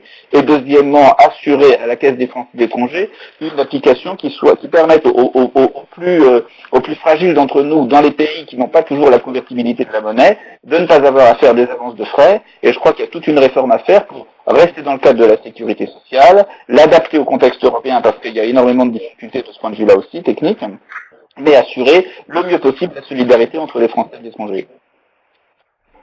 Je remercie le sénateur Frassa qui est décidément peut faire 2 choses à la fois. Hein. On dit souvent que les hommes ne sont pas capables de faire 2 choses à la fois. Il peut écouter notre débat et à la fois répondre au chat effectivement sur cette question. Est-ce que les binationaux peuvent faire comme les autres Français lorsqu'ils rentrent en France? Et la réponse est oui, parce qu'ils sont français. Sénateur Frassa, la CFE, La changer, la réformer, maintenir le statu quo? La réformer peut-être, la changer pour l'améliorer, oui, parce qu'elle fait déjà énormément et qu'on peut toujours rendre les choses perfectibles. Par contre, je ne rentrerai pas dans le débat de savoir si on doit avoir accès à ces comptes, etc. Je suis désolé. Comme le disait Franck Barra ou Jean-Yves au début de son intervention, c'est un organisme privé. Il dépend de la sécurité sociale, mais c'est un organisme privé. Alors dans ce cas-là, tous les Français qui vivent à l'étranger devraient avoir accès aux comptes du groupe Accor qui opère à l'étranger. Ils devraient avoir accès aux comptes du groupe Bolloré aussi qui opère à l'étranger. Enfin, j'en passe et des meilleurs.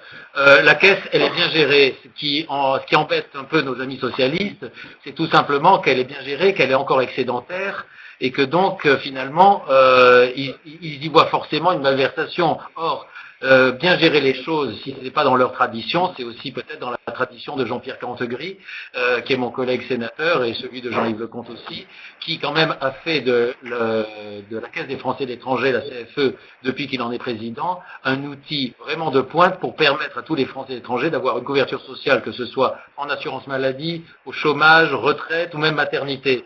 Donc franchement, rentrer dans le débat de savoir si on doit avoir accès aux comptes, franchement, on élit, et ce sont les membres de l'Assemblée des Français de l'étranger qui les élisent, donc ils donnent un mandat. Donc s'ils n'ont pas confiance dans les gens qui les élisent au sein du conseil d'administration, là je crois qu'il y a un problème à régler en interne à l'Assemblée des Français de l'étranger, avant même de se demander si on doit réformer cette caisse, parce que pour moi, ceux à qui j'ai donné mandat en votant pour eux pour qu'ils aillent au conseil d'administration, eh bien je leur fais confiance pour qu'ils gèrent la caisse. La preuve, elle n'est pas déficitaire, et pour moi c'est tout ce qui compte. J'aimerais pour autant que les régimes français soient aussi peu déficitaires qu'elle ne l'est, c'est-à-dire qu'ils soient excédentaires. Messieurs les sénateurs, vous allez être concurrencés bientôt, hein. Il y aura des députés des Français de l'étranger, 11 au total. Est-ce que c'est parce que vous ne faites pas suffisamment bien le travail et que vous avez besoin d'être épaulé, ou plus sérieusement, est-ce que vous voyez cette innovation institutionnelle d'un bon œil? Il me semble que les socialistes n'étaient pas tellement chauds lorsque Nicolas Sarkozy avait décidé de créer des postes de députés des Français de l'étranger. Sénateur Lecomte? Il y avait dans tous les groupes politiques à droite et à gauche des personnes qui étaient opposées. Le sénateur François comme moi-même, je crois qu'on y était tous les deux favorables, et rendons à César ce qui est à César. La réforme de 2008 présente cet avantage. Aujourd'hui, les Français de l'étranger ont une représentation complète.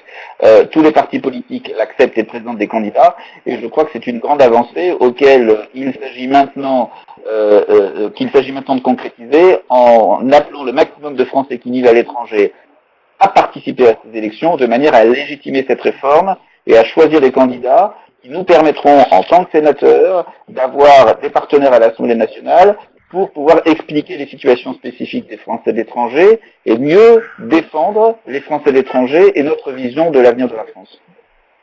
Allez, messieurs les internautes, soyez courageux. Vous êtes 344 participants. Allumez votre webcam. C'est une occasion unique de parler directement à vos représentants, les sénateurs Frassa, les sénateurs Lecomte et Franck Barra du MoDem.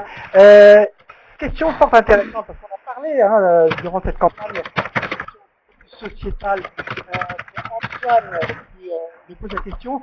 Comme l'UMP et le MoDem s'opposent au mariage homosexuel, comment comptent-ils reconnaître l'union validée dans d'autres pays, à savoir les États-Unis, la Belgique, l'Espagne, le Portugal? C'est une vraie question. Franck Barra. Écoutez, j'étais en train de répondre sur le chat. Je pense que là, il y a une grosse différence, en effet, entre les formations politiques. Moi, c'est une question qui m'intéresse beaucoup, parce que j'habite à San Francisco. Il y a en effet des mariages homosexuels qui sont célébrés, en tout cas qui l'ont été en Californie pendant une petite partie. Je pense que la position du mouvement démocrate est relativement pragmatique. Aujourd'hui, on a une historique sur le mariage qui de manière presque épidermique empêche les gens de considérer que les homosexuels puissent avoir un contrat qui s'appelle un mariage. Je pense que ce que François Bayrou propose, c'est plus ou moins de faire un contrat de vie. Ça s'appelle un contrat de vie qui reprend quasiment tous les mêmes droits que le mariage, sans avoir la dénomination du mariage. Bon, j'aurais préféré qu'il aille un tout petit peu plus loin sur le sujet, mais ça me paraît un compromis relativement raisonnable. Mais surtout, ce que lui propose, c'est la reconnaissance de l'homoparentalité. Nous avons une situation totalement absurde aujourd'hui en France, de familles, de parents de même sexe qui ne peuvent pas avoir la reconnaissance parentale sur leurs enfants. Et il s'est très clairement prononcé sur le sujet. Il veut qu'un enfant qui est élevé par deux parents, qu'il soit hétérosexuel ou homosexuel, puisse avoir deux parents reconnus par la loi. Et je pense que dans la situation actuelle, sa proposition sur le contrat de vie, sur l'homoparentalité, me paraît déjà une avancée très importante. Jean-Yves Lecomte, sur cette question du mariage homosexuel, quelle est votre réponse? La position du Parti Socialiste et de François Hollande est précise, nous y sommes favorables et ce sera mis en place. Donc de ce point de vue-là, il n'y aura pas de difficulté. Maintenant, c'est vrai qu'il y a toujours des décalages dans les droits, dans nos pays d'accueil et en France, sur le droit de la famille, les capacités d'adoption, avec le Maroc, le problème de la kafala, la gestation pour autrui. Il y a toujours des difficultés que nous devrons et qu'il faudra continuer à expliquer à nos collègues français parce que la loi elle est différente suivant les pays et les Français d'étrangers sont, je dirais, à l'avant-garde et à l'interface et vivent ces différences et nous devons les expliquer et favoriser ces évolutions. Question de Lisée, alors c'est un cas spécifique, mais on va essayer d'élargir le débat sur le cas Florence Cassé, en détention au Mexique. Elle s'interroge et se demande pourquoi la France remet en cause la légitimité de décision de justice d'État souverain. Est-ce que c'est la diplomatie du coup de menton, sénateur Frassa? Bien, si vous me permettez, je voudrais revenir 2 secondes avant de répondre à cette question qui est tout à fait pertinente et qui m'a concerné dans un autre cas que j'ai eu à connaître et où j'ai été observateur à un procès à la Cour suprême en Colombie. Sur les députés, tout d'abord. Il est vrai que si mes collègues français de l'étranger chez socialistes étaient pour, leurs candidats et tous les groupes socialistes ont voté contre la réforme qui a mis en place les députés des Français étrangers. Mais ils n'étaient pas les seuls. Ils n'étaient pas les seuls dans la mesure où François Bayrou a également voté contre la réforme en 2008 et lui, il a continué dans cette direction puisqu'en 2009, lorsqu'il s'est agi de mettre en place et d'adopter les lois d'application de la réforme constitutionnelle pour la mise en place des députés des Français étrangers, il s'est abstenu. Donc ça, je ferme la parenthèse pour que tout soit clair sur cette question, sur les députés. Sur la question de Florence Cassé et d'autres cas, l'histoire a montré que finalement Nicolas Sarkozy et la France avaient raison de remettre en doute, en tout cas, la procédure telle qu'elle a été faite. Je pense qu'il y a 2 choses à vraiment séparer dans des affaires comme ça à l'étranger.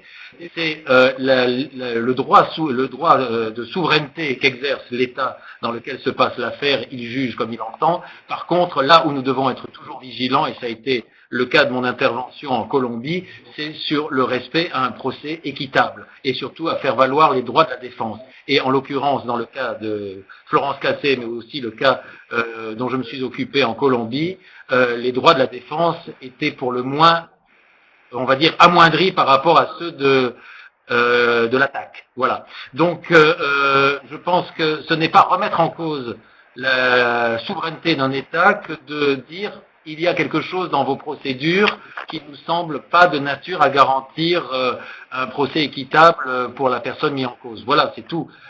Et ce n'est pas considérer qu'il y a des justices bonnes et des justices mauvaises.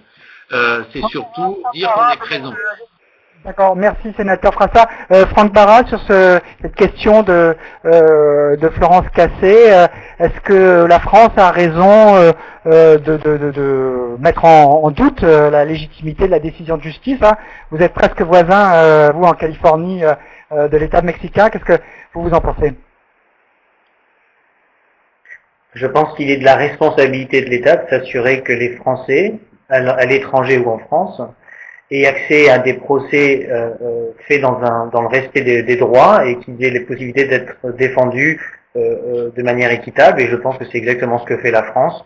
Je soutiens totalement le gouvernement d'essayer de résoudre la situation de Florence Cassé.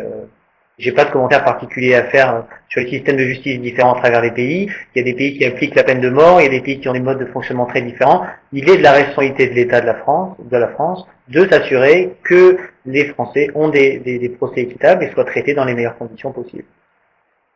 Jean-Yves Lecomte, vous êtes d'accord? Comme ça, on aurait une unanimité parfaite sur le cas Florence Cassé. Vous soutenez les efforts du président Sarkozy pour la faire libérer? Tous les Français qui vivent à l'étranger, lorsqu'ils se trouvent face à un problème de cette nature, où l'on peut soupçonner que le droit n'est pas appliqué correctement, doivent pouvoir compter sur le soutien de la France, des parlementaires et du gouvernement français. Après, on peut toujours discuter de la méthode, parce que ce n'est pas toujours en prenant les choses de manière frontale qu'on arrive au meilleur résultat. Vraiment, tout état de cause, il est clair qu'il faut toujours être attentif et soutenir l'ensemble de nos compatriotes à l'étranger lorsqu'ils sont face lorsqu'ils font face à des injustices, quand bien même ce sont des injustices provoquées par des gouvernements avec qui nous devons avoir des relations. Et il faut aussi veiller à la susceptibilité des pays, parce qu'il y a aussi comme en France, une justice que nous ne pouvons pas considérer comme systématiquement sous contrôle du gouvernement avec lequel le gouvernement français parle. Question de Geoffrey. Alors, on revient un petit peu en arrière, mais c'est plus peut-être un commentaire. C'est une question que vous avez adressée plus précisément, sénateur Lecomte. Le groupe socialiste avait voté contre les députés des Français de l'étranger. Pourtant, le PS présente des candidats. Comment justifiez-vous cela? Vous n'aviez pas voté contre, hein, monsieur. De toute façon, j'étais pas député, donc je n'ai rien à dire sur la question. Il y avait une réforme constitutionnelle globale avec énormément d'aspects. Globalement, cette réforme, le groupe socialiste et les socialistes ont considéré qu'elle n'était pas valable et donc ils n'ont pas voté cette réforme. Je dirais simplement que sur un point précis, si les Français de l'étranger ont 11 députés, et pas 2 ou 3, comme l'envisageait éventuellement le gouvernement, juste à la suite de la réforme. C'est grâce à l'arrêt du Conseil constitutionnel qu'il a rendu à la suite de la saisie par les parlementaires socialistes du Conseil constitutionnel sur la manière de découper les circonscriptions. Donc oui, effectivement, la réforme constitutionnelle a été rejetée par la plupart des socialistes, sauf Jacques Land. Mais c'était une réforme globale qui ne comportait pas que ça. Et il faut bien être clair, une fois qu'il y a les jeux ont changé, les règles de jeu ont changé, il faut appliquer les nouvelles règles du jeu dans le champ politique, et par conséquent, même si effectivement il y avait un certain nombre de socialistes, mais aussi à droite, qui étaient contre le principe des députés des Français et de l'étranger, à partir du moment où il existe, le combat politique doit exister aussi. On n'avait quand même pas laissé l'UMP gagner toutes les circonscriptions. Donc c'est logique, et nous étions toujours favorables. Alors, c'est une élection qui s'annonce serrée, hein, même si les sondages donnent une avance assez considérable au deuxième tour aux candidats socialistes. Néanmoins, ça pourrait, hein, on ne sait pas, l'écart pourrait se rétrécir au fil des semaines. Est-ce que vous pensez que les Français de l'étranger, c'est un corps électoral qui pèse de plus en plus, hein, on en parlait, 1 100 000 inscrits sur les listes électorales consulaires, est-ce que vous pensez que le vote des Français de l'étranger pourrait peser dans la balance? Sénateur Frassa. C'est très simple. Aujourd'hui, vous avez 2 500 000 Français, le chiffre le plus haut, la fourchette la plus haute de Français à l'étranger, 1 150 000 électeurs. C'est-à-dire qu'en termes de poids électoral, et là, je quitte ma casquette UMP pour parler uniquement aux citoyens. En termes électoraux, nous sommes le 5e département de France en poids électoral. Donc, c'est-à-dire que si les Français de l'étranger font preuve d'une mobilisation assez forte et qu'ils participent vraiment à l'élection et qu'on peut espérer d'eux une participation forte, c'est-à-dire dans des termes, dans des pourcentages avoisinant ce qu'on a en métropole ou outre-mer. Je pense que la voix des Français de l'étranger n'en sera que plus forte. Parce que, tout simplement, ils feront entendre une voix que l'on charrie souvent en disant oui, les Français de l'étranger ne participent pas, on met en place des tas de choses pour eux, mais ils ne participent pas. Donc moi, si j'ai un seul appel à faire et qui ne soit pas, politique et partisan, c'est de faire voter, d'aller voter soi-même, de dire autour de soi que c'est sûrement cette année, avec tout ce qui a été mis en place, un rendez-vous à ne pas manquer pour ces élections, parce que c'est vrai qu'à 1 150 000 personnes qui sont en droit de voter, il faut utiliser le poids politique que nous donne notre démographie à l'étranger aujourd'hui. Voilà. Franck Barra, est-ce que le poids des Français de l'étranger sera plus important que lors des précédentes élections?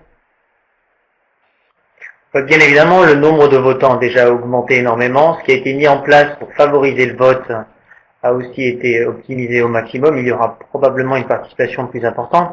Et pour revenir sur les élections législatives, je pense que c'est vraiment la première opportunité, c'est une opportunité exceptionnelle pour nos concitoyens expatriés de vraiment apporter leur voix à l'Assemblée nationale, parce que nous avons des sénateurs aujourd'hui qui représentent les Français d'étrangers, mais ils sont élus par les conseillers à l'Assemblée des Français d'étrangers, donc ils ont une légitimité peut-être un peu plus réduite, notamment parce que le corps électoral est très faible, alors que des députés qui seront envoyés sur suffrage universel direct vont vraiment pouvoir apporter au débat un autre niveau dans le débat sur les grandes questions françaises. Et c'est pour ça que je pense que ce qui est très important, ce que le mouvement démocrate a fait, qui n'est malheureusement pas le cas pour l'UMP et le Parti socialiste, c'est l'absence de parachutage. Parce que si vous créez des nouveaux députés pour représenter les Français de l'étranger, et que comme c'est le cas aux États-Unis et au Canada, vous envoyez en fait un ministre qui n'a jamais vécu à l'étranger, qui ne parle même pas vraiment bien anglais d'après ce qu'on m'a dit, je suis pas très sûr à ce moment-là, comme on dirait en anglais, what's the point? Parce qu'on se retrouve dans une situation où on crée une idée assez exceptionnelle, permettre aux Français de l'étranger de s'exprimer, avoir une voix et faire vivre, et apporter au débat leur expérience et enrichir le débat de leur expérience vécue à l'étranger. Si c'est pour parachuter des gens qui n'ont jamais vécu l'expatriation, on comprend pas très bien. Et malheureusement, à la fois l'UMP et le Parti socialiste, surtout dans les circonscriptions qui pensent pouvoir gagner, on fait ce mécanisme.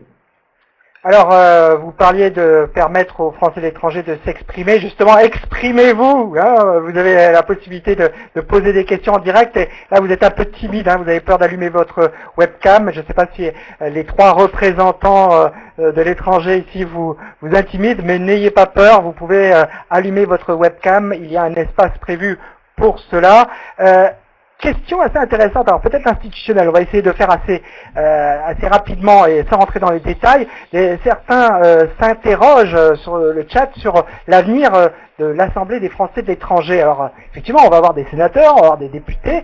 Est-ce que l'Assemblée des Français de l'étranger deviendra une institution moribonde? Est-ce que les conseillers deviendront les petites mains des parlementaires? Voilà, question posée par Geoffrey, me semble-t-il. Réponse de sénateur Frassa, si vous voulez bien. Volontiers.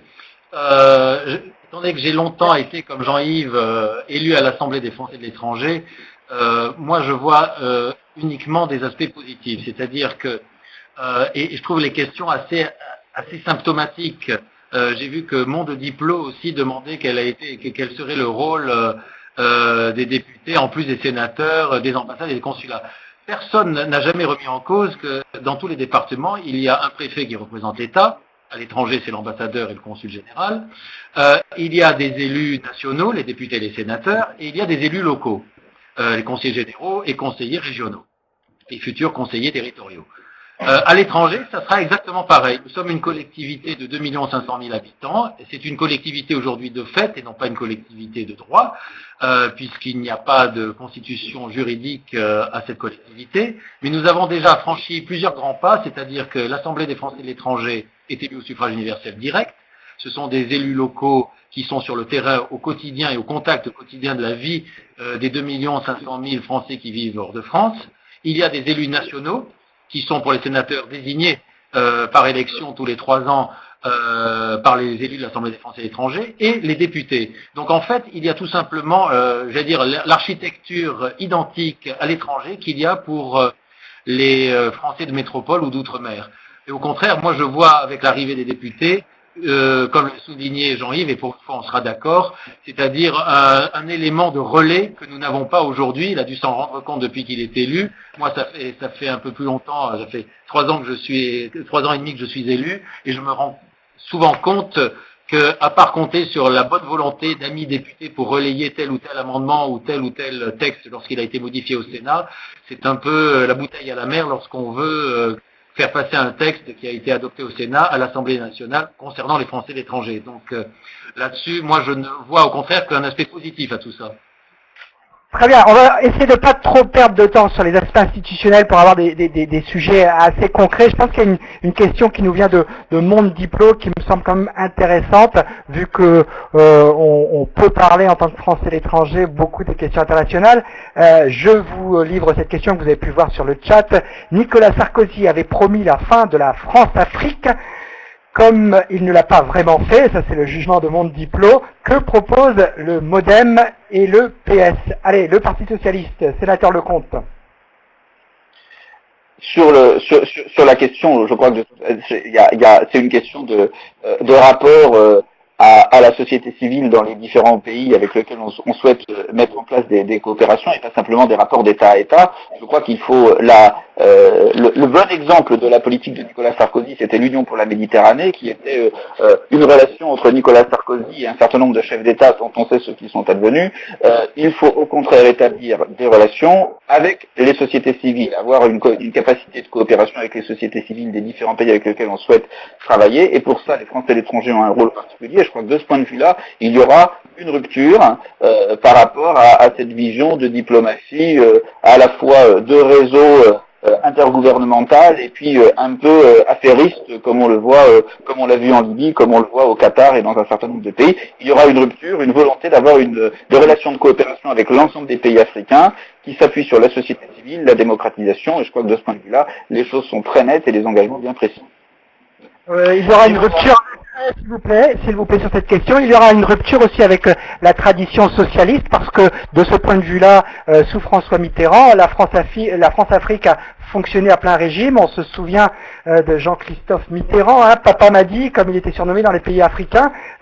Dites-moi, François Hollande sera différent de François Mitterrand s'il devient président sur ce point-là? Je crois, ça rejoint un peu la remarque tout à l'heure sur les députés des Français de l'étranger. Les Français, les socialistes qui étaient à l'étranger à cette période ont assez mal vécu le décalage entre les positions des gouvernements socialistes et ceux qu'ils ressentaient sur le terrain. Je crois qu'avoir des parlementaires socialistes à la fois à l'Assemblée nationale et au Sénat qui représenteront les Français qui vivent dans les pays avec lesquels on aura des relations de coopération nous permettra d'éviter ce type d'erreur et d'avoir une coopération qui sera bien meilleure avec les sociétés civiles, les partis, les syndicats, et d'éviter les dérives qu'on a pu constater dans le passé, mais que François Mitterrand avait profondément corrigé au fil du temps. Et vous vous rappelez du discours de La Baule qui a quand même permis à certains pays d'Afrique d'évoluer, même s'il y a un certain nombre ils ont vécu un certain nombre de drames dans un certain nombre de pays aussi. Mais en tout cas, la France a évolué de ce point de vue-là à partir du discours de La Baule, et je crois qu'il faut s'en féliciter. Joli discours, à voir si le discours de La Baule avait été suivi des faits. Ça, beaucoup de spécialistes pensent que ça n'a pas été le cas. Enfin, Franck Barra du MoDem, votre position sur la France-Afrique? Je vais répondre rapidement sur la France-Afrique. Je pense qu'on est à peu près tous d'accord. C'est un peu une vision du passé. C'est des processus, des procédés qui ont fonctionné dans les années 70-80. Je pense que c'est plus du tout d'actualité, et les relations aujourd'hui sont très différentes, à la fois avec la société civile, mais même avec les pouvoirs politiques en Afrique. Et si vous voulez bien, je voudrais bien revenir un tout petit peu sur la question des députés des Français de l'étranger, parce que vous avez posé le rôle des conseillers de l'Assemblée nationale, des conseillers élus. Donc je suis un des conseillers pour les États-Unis. Moi, ce qui me choque plus, et c'est surtout le mode de gouvernance de la France. Aujourd'hui, nous avons un nombre de députés très important, plus de 577 députés, beaucoup de sénateurs, des conseillers territoriaux, et je crois que j'aimerais juste revenir sur la proposition de François Bayrou, qui est de proposer un référendum sur une réforme totale des institutions en France. Je pense qu'il faut à la fois réduire le nombre de députés. Nous sommes plus gouvernés qu'un pays comme les États-Unis, par exemple, qui est quand même assez illogique. La capacité du vote blanc, qui permettrait une diminution des votes sur les partis extrémistes pour les gens qui ont vraiment envie de s'exprimer, mais surtout la fin du cumul des mandats. Je ne peux pas vous dire à quel point ça me choque maintenant que je suis aux États-Unis, la notion de cumul des mandats. Comment vous pouvez être député avec le travail que ça représente et en même temps maire d'une grande ville en France? pour moi, c'est tout simplement de l'escroquerie démocratique. Il y a un des deux salaires qui ne devrait pas être versé. Monsieur Frassa pourrait aujourd'hui, s'il voulait, ou s'il était élu, maire d'une ville comme Nice, par exemple. Et comment il pourrait être à la fois faire son travail de sénateur en Colombie, à Dakar ou en Islande, et en même temps gérer une ville comme Nice? C'est une escroquerie totale, il faut que ça soit totalement annulé, et la proposition de François Bayrou est révolutionnaire sur le point qu'il se rend compte que ça ne pourra pas être fait par les voies parlementaires, et il veut proposer un référendum 4 semaines ou 5 semaines après l'élection présidentielle pour que les Français eux-mêmes décident. Ça, ce sont des vraies questions institutionnelles très très importantes qui ne pourront être résolues que par le référendum. Et je serais très curieux de connaître la position de messieurs Frassa et Lecomte, parce que monsieur Hollande notamment n'a pas été très très clair sur le sujet, notamment pendant les primaires. La question vous est adressée, sénateur Lecomte, sur le cumul des mandats. Assez rapidement, si vous voulez, je voudrais bien qu'on ne s'enlise pas trop dans les questions d'ordre institutionnel, même si c'est des questions importantes. Sur 2 points, sur ce que disait Franck Barra, François Hollande a été très très précis. Il n'y aura plus la possibilité de cumuler une fonction exécutive dans une collectivité locale et un mandat parlementaire. Je me rends compte, depuis que je suis au Sénat, que c'est probablement physiquement impossible de d'avoir un mandat parlementaire et une autre fonction à côté, ou bien alors on trompe son monde et on ne remplit pas correctement sa mission. Je crois qu'il en va effectivement d'une avancée démocratique importante. Sur le rôle de l'Assemblée des Français de l'étranger, il est évident que les institutions, c'est jamais un but en soi, mais c'est la manière d'organiser l'expression des Français qui vivent à l'étranger pour orienter les politiques publiques qui les concernent. C'est important et c'est la meilleure manière de choisir les bonnes politiques. Par conséquent, il s'agira dans la foulée de la réforme territoriale qui, si le Parti Socialiste et la gauche gagnent les élections, qu'il faudra mettre en place, il faudra intégrer les Français de l'étranger pour qu'ils soient aussi pris en charge par cette réforme de la gouvernance de proximité et qu'un certain nombre de compétences qui sont aujourd'hui au titre exprimé et exercées par le ministère des Affaires étrangères reviennent à l'Assemblée des Français de l'étranger. Sénateur Frassa, peut-être sur le cumul des mandats rapidement. J'imagine que vous n'avez pas l'ambition de briguer à la mairie de Nice qui est... non, mais c'est gentil d'avoir pensé à moi comme candidat. J'avoue que si Franck veut bien s'inscrire sur la liste électorale, on aura au moins 2 voix, la sienne et la mienne. Mais j'en prends acte pour plus tard, peut-être. Non, sur le cumul des mandats, moi, à titre... Oui, je vous ai pas entendu. Je disais simplement que M. Estrosi ne serait pas forcément d'accord avec de telles ambitions. Oui, sur le cumul des mandats, mais très rapidement, parce qu'on a quand même des questions intéressantes. Très rapidement. Moi, à titre personnel, j'ai été interrogé comme les membres de la commission des lois l'année dernière sur ce que j'en pensais.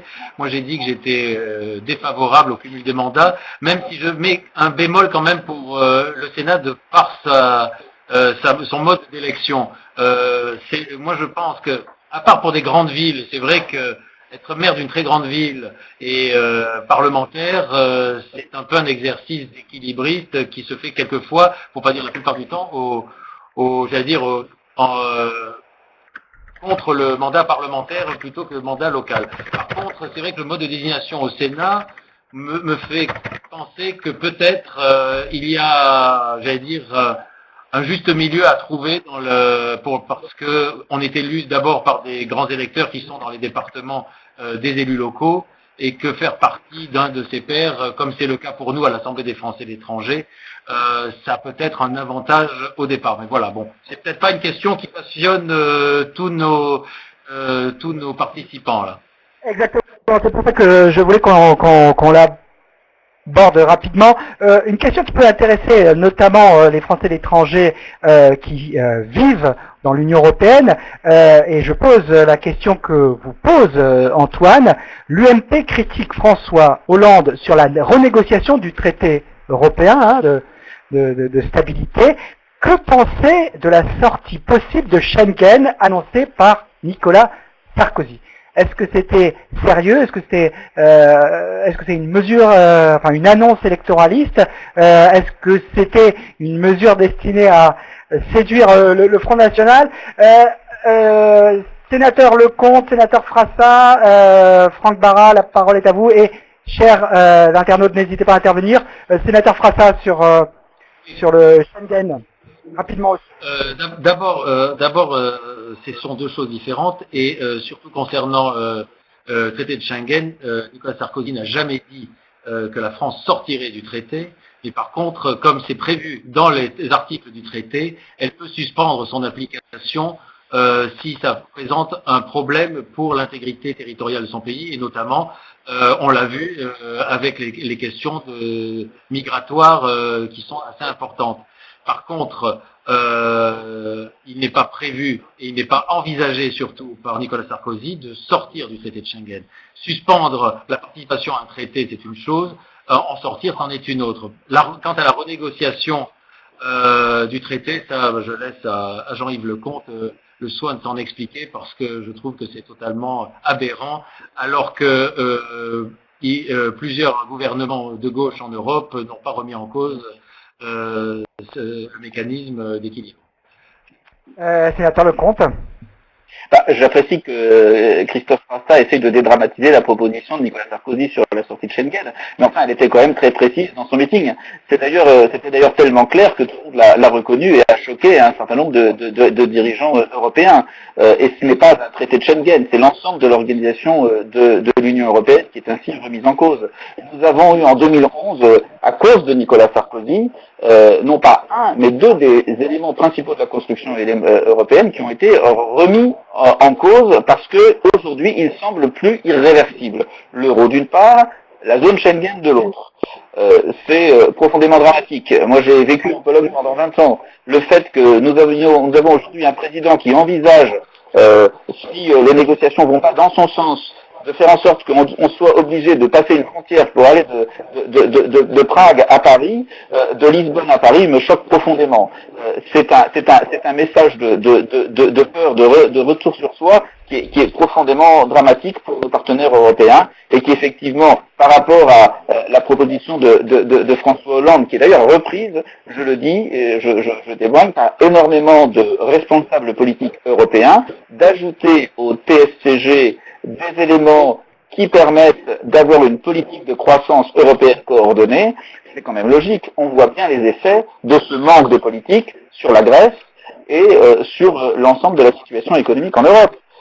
Nous devons avoir une politique de croissance concertée entre les pays de la zone euro.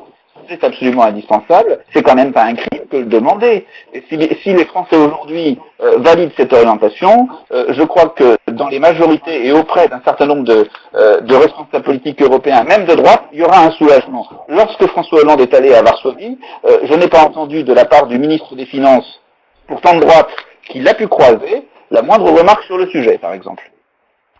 Nous sommes 390 devant notre ordinateur et aucun internaute n'ose se dévoiler. Allez, soyez un peu courageux, ce serait quand même dommage de pas vous avoir en ligne. Vous êtes 390 participants, il n'y a plus que 15 minutes pour poser une question, ne soyez pas timides. Alors, MAF intervient pour nous apprendre que Arnaud Klarsfeld, je ne sais pas si c'est sérieux ça, a aussi proposé de construire un mur aux frontières de l'Europe. Ça m'avait échappé, mais comme dit l'autre, on n'arrête pas le progrès. Franck Barra sur Schengen, plus sérieusement. Position du modem. Oui, je pense que bon, le fait de renégocier le traité ou pas renégocier le traité, les traités sont toujours en cours de négociation jusqu'à ce qu'ils soient approuvés, c'est pas vraiment la question. La question c'est qu'en Europe, on a d'abord fait l'Europe économique et on a attaché l'Europe politique au wagon. On n'a pas encore des institutions suffisamment claires pour qu'on ait encore à renégocier ce type de questions.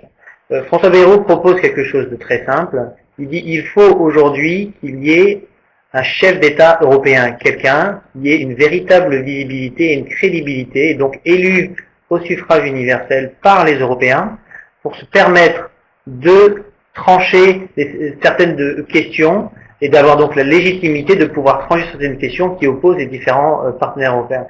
Ça me paraît une proposition beaucoup plus importante que de savoir si on va renégocier les accords Schengen. Alors là, évidemment, on n'est pas encore sorti de l'auberge si on doit se lancer dans cette question, ou renégocier le dernier traité. Encore une fois, pour faire quoi? C'est pas très très clair non plus du côté. Je pense que la proposition aujourd'hui de l'élection d'un président de l'Europe, une véritable figure, quelqu'un qui aurait la légitimité du peuple pour trancher sur certaines grandes questions me paraît beaucoup plus efficace aujourd'hui que de discuter de manière technique comment faire avancer un petit point sur un traité. Je précise à Yann Ishbia qui nous inonde de questions qu'on va avoir du mal à répondre à toutes les questions qu'il pose. Ceci étant, Franck Barra, comme vous étiez en train de parler, il nous pose une question sur le Made in France. Ça c'est un thème qui a été abordé et soulevé par François Bayrou.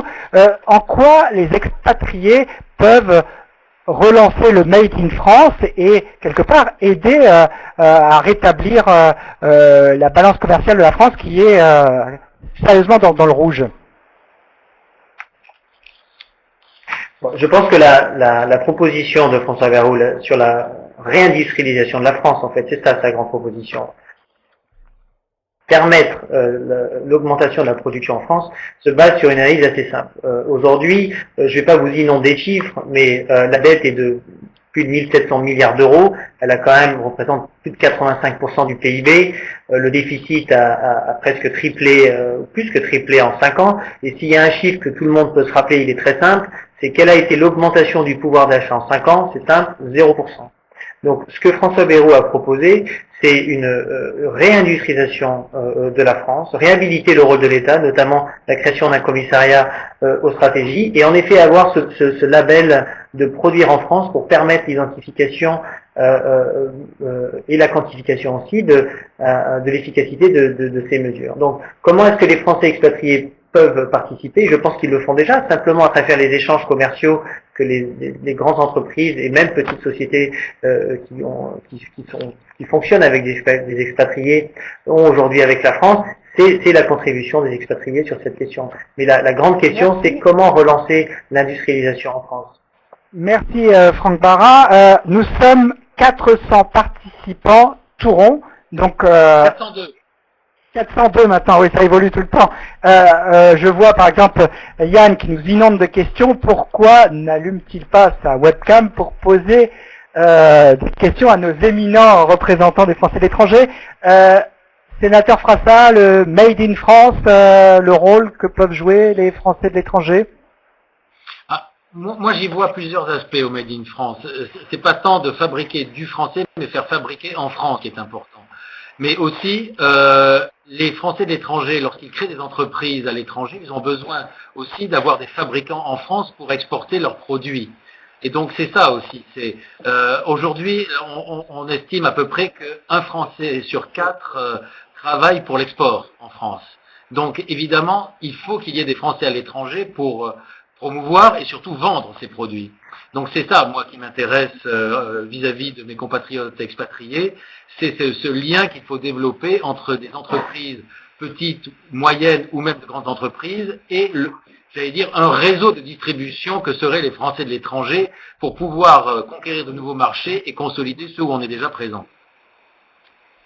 Sénateur Lecomte, le Made in France, et puis après j'aurais une petite question à vous poser sur cette phrase de François Hollande. Enfin, je peux vous la poser tout de suite et vous répondrez en 2 temps. François Hollande qui disait que son ennemi, son vrai ennemi, c'est la finance.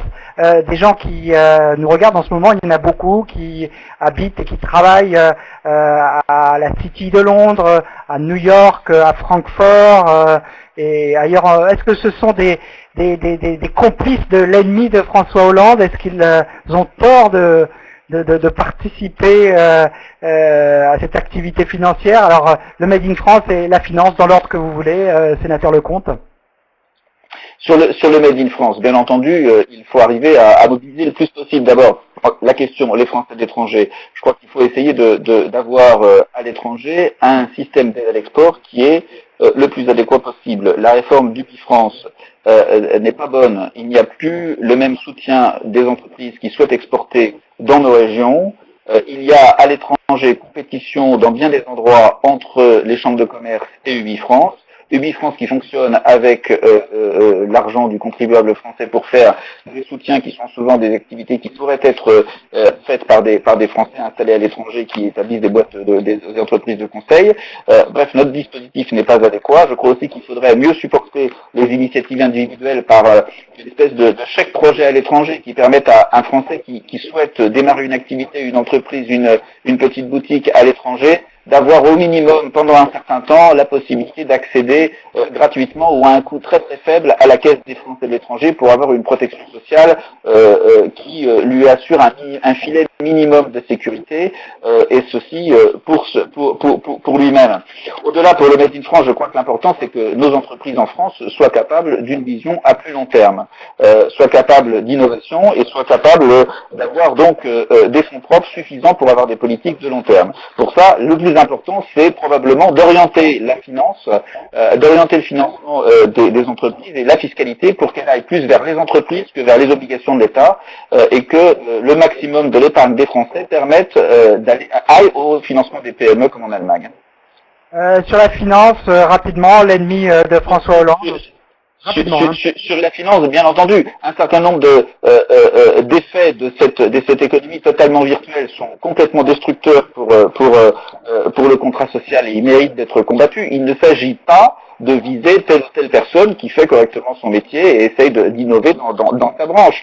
Il s'agit, dans un cadre politique, de savoir quel est le rôle de chaque métier et de chaque zone. Nous ne pouvons pas accepter une nation, un pays, un contrat social où une finance virtuelle décide d'absolument tout et décide de l'industrialisation, des capacités d'innovation des entreprises en France ou en Allemagne, décide de qui est bon et mauvais payeur. Ce n'est pas acceptable. Par contre, c'est pas des ennemis individuels. Chaque entreprise qui a besoin d'exporter, a besoin de stabilité dans ses prix, dans les prix des matières premières. Il y a un certain nombre d'outils qui doivent être améliorés, qui doivent être respectés. Toutefois, nous ne pourrons pas accepter une société qui fait d'abord place à la finance virtuelle plutôt qu'à l'économie réelle. Il ne s'agit en rien d'une opposition aux individus. Parce qu'il va falloir bientôt conclure, excusez-moi, juste pour vous dire que nous sommes 431 participants. Malheureusement, personne n'a eu le courage d'allumer sa webcam. En tout cas, nous sommes très heureux de voir le nombre de participants à cet échange. Je ne vous pose pas la question de Geoffrey qui vous demandait, sénateur Lecomte, si le PS pense avoir gagné l'élection, parce que je suis sûr que vous me répondriez que non. Je pense que vous auriez raison de rester prudent. Je vais vous demander à vous trois, si vous voulez bien, de conclure en 1 minute, d'adresser ce message par nos ondes à travers le monde. Voilà, le micro vous est ouvert, vous pouvez vous adresser en 1 minute, sénateur Frassa aux Français de l'étranger. Ensuite, je donnerai la parole à Franck Barra et ensuite à Monsieur Lecomte. Bien. Alors, chers compatriotes, puisque je m'adresse à l'ensemble des 435 participants maintenant, moi je voudrais juste, 436 maintenant, je voudrais juste vous dire que Nicolas Sarkozy est sans doute le premier président de la République à s'être autant engagé pour les Français de l'étranger. Et il a l'intention de faire de même dans le mandat qu'on lui confiera le 6 mai au soir. Nous avons beaucoup réformé la représentation des Français de l'étranger. Nous avons créé les députés. Nous avons réalisé une mesure qui était attendue de longue date, c'était la prise en charge de la scolarité. Nous avons aussi remis au sein du gouvernement un interlocuteur dédié qui est le secrétaire d'État aux Français de l'étranger. Ce n'était pas une mesure annoncée, mais c'est une mesure qu'il a réalisée. Tout cela concourt à faire de Nicolas Sarkozy le président qui est le plus fait pour les Français de l'étranger. Moi, je n'ai qu'un mot à vous dire. D'une part, participez, faites participer, et aussi réaliser le seul président qui, face à la crise, a su tenir les promesses de la France, qui, face à la crise, a su réaliser les mesures qu'il avait prises, et face à la crise, est le seul à pouvoir nous garantir un avenir pour la France forte. Merci. Le mot de la fin pour le sénateur socialiste Jean-Yves Lecomte qui parlait au nom du candidat François Hollande. Vous pouvez conclure. Vous n'avez pas donné la parole à M. Barra, mais je peux commencer. Je le fais dans le désordre, je n'oublierai pas le modem. Excusez-moi, c'est le tiercé dans le désordre. Franck Barra, en dernier, le mot de la fin. Sénateur Lecomte. Ce que je voudrais d'abord vous dire, c'est que si vous, tous ceux qui nous ont entendus et essayez de faire partager l'importance de se mobiliser pour ces élections, c'est la première fois que les Français de l'étranger auront la possibilité de voter non seulement à l'élection présidentielle, mais à l'élection législative qui va suivre. Pour être correctement intégrés à la communauté nationale, il est important que les Français de l'étranger utilisent ce droit de vote et fassent entendre leur voix. Je souhaite par conséquent que l'ensemble des Français d'étrangers qui peuvent le faire, qui sont en capacité de le faire, qui auront la possibilité de faire une procuration ou de se déplacer, puissent aller voter lors de ces 4 journées de scrutin et transmettre cette obligation citoyenne à l'ensemble de leurs connaissances. C'est réellement important pour donner aux Français de l'étranger la capacité de se faire entendre pour eux et pour leur valeur ajoutée, la valeur ajoutée qu'ils apportent au pays lors les débats qui suivront. Je crois qu'il est important de remettre la France à l'endroit, de lui redonner la capacité d'agir pour une France plus juste, où il y a un réel partage des richesses dans notre pays, où les Français de l'étranger, lorsqu'ils ont une autre nationalité, ne se sentent pas stigmatisés, lorsque les Français qui ont une autre religion que celle qui est considérée comme celle naturelle par messieurs Guéant et Sarkozy, puissent se sentir totalement intégrés dans notre communauté nationale, ne stigmatiser personne, faire retrouver la République. Et je crois que nous avons beaucoup souffert à l'étranger de ces 5 dernières années. Il faut redonner une France qui fait du partage des politiques publiques, qui permettent une France plus juste et une Europe au service des Français et des Européens. Frank Bara, the floor is yours, comme on dit aux États-Unis. Frank Bara, président du MoDem aux États-Unis. À vous de conclure. Tout d'abord, je vous remercie pour l'organisation de ce débat. Je pense que la vision qu'apporte François Bayrou pour cette élection présidentielle et pour les 5 ans à venir est assez claire. Tout d'abord, il ne considère pas que la situation de la France est due à la finance, à l'Europe, à différents facteurs extérieurs. Tous les pays vivent de manière aujourd'hui globale au niveau de leur économie, et il y a des décisions qui peuvent être prises. Ça m'amuse toujours de voir ces responsables politiques qui en fait se déresponsabilisent quand ça fonctionne pas en disant ah ben c'est l'euro, ah ben c'est l'Europe, ah ben c'est la finance, ou c'est les immigrés, ou c'est les binationaux, etc. Je pense que la France a son destin dans sa main. Et dans ses mains, et peut prendre des décisions courageuses. Et aujourd'hui, François Bayrou a défini un certain nombre d'axes sur la réindustrialisation, sur l'éducation et sur la modernisation de la vie publique. Je pense que ce sont des visions modernes et qui sont aujourd'hui les mieux à même à répondre aux grandes questions qui nous touchent et qui touchent aussi les Français de l'étranger. Merci à nos 3 invités d'avoir répondu et participé à ce débat. Je réponds à Marie-Chantal pour finir, qui regrette que l'on ait eu que 3 courants politiques représentés. Je m'en suis expliqué, et Florence également de Expat United. Il n'était pas techniquement possible d'avoir plus de candidats pour libérer une webcam qui n'a pas servi au final malheureusement, mais il n'était pas possible et le choix a été fait de faire parler les 3 partis arrivés en tête lors des dernières élections présidentielles, à savoir le Parti Socialiste, l'UMP et le MoDem. Je vous remercie à tous d'avoir suivi ce débat. Vous étiez nombreux, 448 participants.